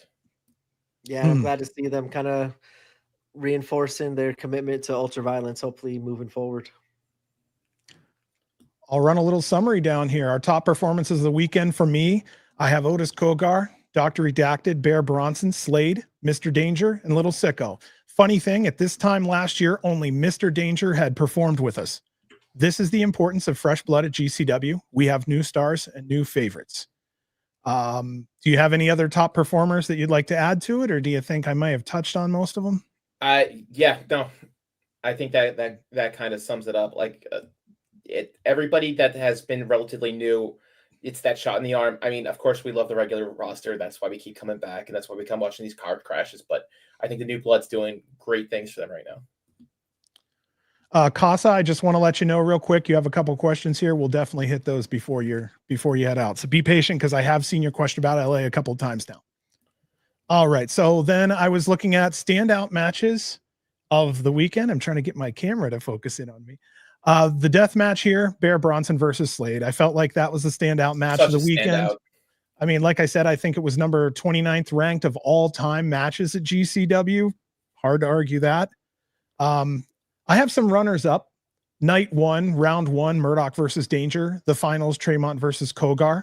And then night 2, the dog collar match, Janela, Cogar, Team GCW versus JCW. And then finally, Daiju and Redacted versus Sicko and Danger. I felt like those were primarily the primary matches. Good matches. So many good matches this weekend. Hey, no shit. Sometimes it's not that easy to find good matches on, and this one was. There was not one match that we summarized this weekend as that was a match. It happened. Moving on. Yeah. Well, even the Charles Mason one, which was small, still had its purpose, and it didn't take any more time than it needed to. We did not need an 8-minute beatdown on Jamie Lynn Senegal. No. Beat the wig off for them. That was the most it's a match, it happened, moving on type match. But even then, it had a definitive purpose, and I would call that more of a promo than a match at that point. And even then, they have those points. They have their place. No. I'm glad. I've been saying squash matches for a while. There's been like a couple of these matches like we've covered in the past. I'm like, why did that go 10, 12 minutes? Like that should have been done in 2. And I was happy to see it. Happy to see it. All right. So on to my last part. We were talking about all the storyline progressions that happened over the weekend. I'm going to bang them out. The rise of Mr. Danger. Little Sicko's debut. Otis Cogar barreling his way through the finals. Dr. Redacted truly being the people's choice for champion. Shotzi's return to GCW after 5+ year hiatus, and then throwing down a death match that won't be coming around again unless she sees Gage. Tremont's TOS win finally happens. Bear Bronson's death match debut and Slade stepping up to put on a holy classic. Shit, was it a debut? Charles Mason challenging for the GCW World Championship. Atticus challenging for the GCW World Championship. That dog collar match was the end of a long-term feud. The Stackhouse Orso continuation of the feud. Team GCW versus JCW is a continuation of a feud. And then the wrap-up of a feud between Miedo Extremo and Ciclope. That was what I was talking about when I'd say this weekend was way busier. Way busier. And this is why our show was so much bigger, was because we had something to talk about. Creativity matters. And I came back onto Gab for a lot longer than needed. Not at all. Not at all. What's cool is you got to get your part in because me and Frank had 2 weeks to talk about these two shows. So you're coming in with fresh takes. He and I are kind of repeating ourselves, and 1 out of 10 things we say is kind of a repeat from last week. Because we kind of had a dead week and we needed to fill with something. I'm going to get into the upcoming shows in just a second. I want to get through a couple questions. Casa D18 Studios said, with Mania being confirmed for Vegas again next year, will the collective be back again for this week for the week's festivities? I wouldn't see why not. I can answer that with does the Catholic bear shit in the bear pope shit in the Catholic woods? That's like, yes. And then the last one, Casa said, when will the tickets for Los Angeles go on sale? Okay, so the next show for Los Angeles is in September. And generally those tickets go on sale right around 7 weeks before the show. So, yeah, it really is about 6 to 8 weeks. We'll say about 7's what it really is. Also, usually wait if that 7 weeks lands around a big show, wait until after the big show. They usually don't overlap tickets like that. Yes. Yeah. So that's another little hint. Also, if you're trying to get first crack at front row or a specific seat, if you go over to GCW's Patreon, become a member over there at a specific tier, you actually get first shot at the seats before the public. So go check that out. See if any tiers actually fit your budget. Go from there. See if you can maybe find something. I know that it takes a little bit, but if you're really fighting to get that good seat at a really good show, spending the money might be worth it. So there were those 2 questions. I just wanted to kind of get those out of the way because otherwise I felt like poor Casa wouldn't get his answers. And I know he was waiting for like half an hour on those answers. So thanks for holding in there.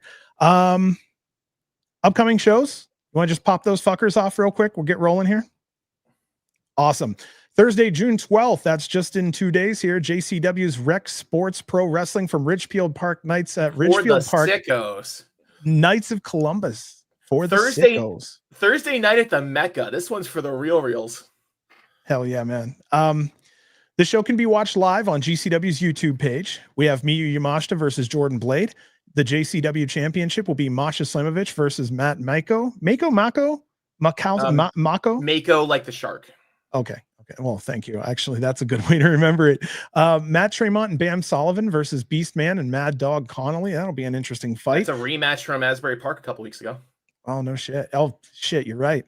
Marcus Mathers versus Darian Bankston. The GCW Tag Team Championship, Young, Dumb, and Price versus Isaiah Broner and O'Shea Edwards. Charles Mason versus Jake Parnell. That's Warhorse. Teriyaki versus Jay Lucas. That's a one-on-one there of a team of Top Flight. The six-way scramble, we have Zeta Steele, Becca, Ava Everett, Gypsy Mac, Janai Kai, and Nixie XS. Nice to see Janai Kai. First time we've seen Janai for a while, yeah. Yeah. Griffin McCoy and Jackson Drake appearances have been promised. I don't know if that's a good promise, but they're there. That's 8 matches with appearances by several WWE ID members. And again, that's going to be on Thursday. You'll be able to see that live on GCW's YouTube channel. Couple match announcements. Friday, June 20th, Atticus Cogar versus Shotzi Blackheart at Bangin' in Little Rock. Also, Blake Christian versus Miyu Yamashita was also announced for that match. Sunday, June 22nd, Matt Cardona versus Jimmy Lloyd at Take a Picture. That was just announced this week. Saturday, July 19th, GCW World Champion Effie versus Charles Mason at Bash at the Park. Again, that's in Charles Mason's backyard. That's Shotzi in Queens, and I'll be wearing a Yankees jersey. Yeah, I'm gonna fucking die. Love it. Shotzi's been announced for multiple upcoming dates: June 20th, Little Rock; June 11th, Dallas; June 28th or July 28th through 30th in Japan; August 1st, Rutherford, New Jersey; August 24th, Atlantic City, New Jersey; September 19th in Phoenix; September 20th in LA. It sounds like me and B will be catching her on the West Coast. Hell yeah. Elena Black has been announced for multiple upcoming dates: June 20th, Little Rock; July 5th in Hartford; July 11th in Dallas; July 19th in Coney Island; August 1st and 2nd in Rutherford, New Jersey. That's all the upcoming shows. That's all the information for the night. Is there anything else you guys want to say? We made it. You know what? As a group, we all made it. This was fucking awesome. I actually enjoyed it. I really did enjoy it a lot. It's kind of fun. Plus, we're not getting off of here at midnight. It's only 10:30 our time. Yeah, Oh, but say fuck feel off. nice being back on, fuck but yeah, it is kind of feel nice to be able to get off. before Cries in 11 too. Eastern Standard Time. Okay. Oh, reads on your ass, Frank. Oh, whatever. They're still the Mets. Fuck them. We love you, Reed. Reed's here to bust balls also. Frankie said, yeah, Patreon works best. Patreon works best. That's really the best way to get your tickets. If you really need to, you're kind of paying for them, but you'll get them there. All right. Again, please like and subscribe if you haven't already. Hit the bell if you want notified when we go live next time. We do prefer you watch live on YouTube. This is the best place for chat and interaction. Super chats are available if you want to donate. Thanks again for those who donated previously. You can find B on Twitter at B_GC World, Frankie on Twitter at Frankie_GC World, and you can find me on Twitter at GC World Podcast. Follow GCW on all socials, Twitter, Instagram, and Facebook. Head to longlivegcw.com to check out GCW's official website. Go to gcwmerch.com if you want some new shirts, hats, hoodies, pins, stickers, and more. Check out GCW on Patreon. We have a podcast with Brett called The History of GCW, where we dive back into a GCW show from years ago and discuss never before told stories from that night with Brett. As always, thank you so much for choosing to spend your time with us tonight. These are special nights together. We'll be seeing you again next week. And as always, Hopefully. long Live. GCW. Good night, everybody. Good night. Bing bong.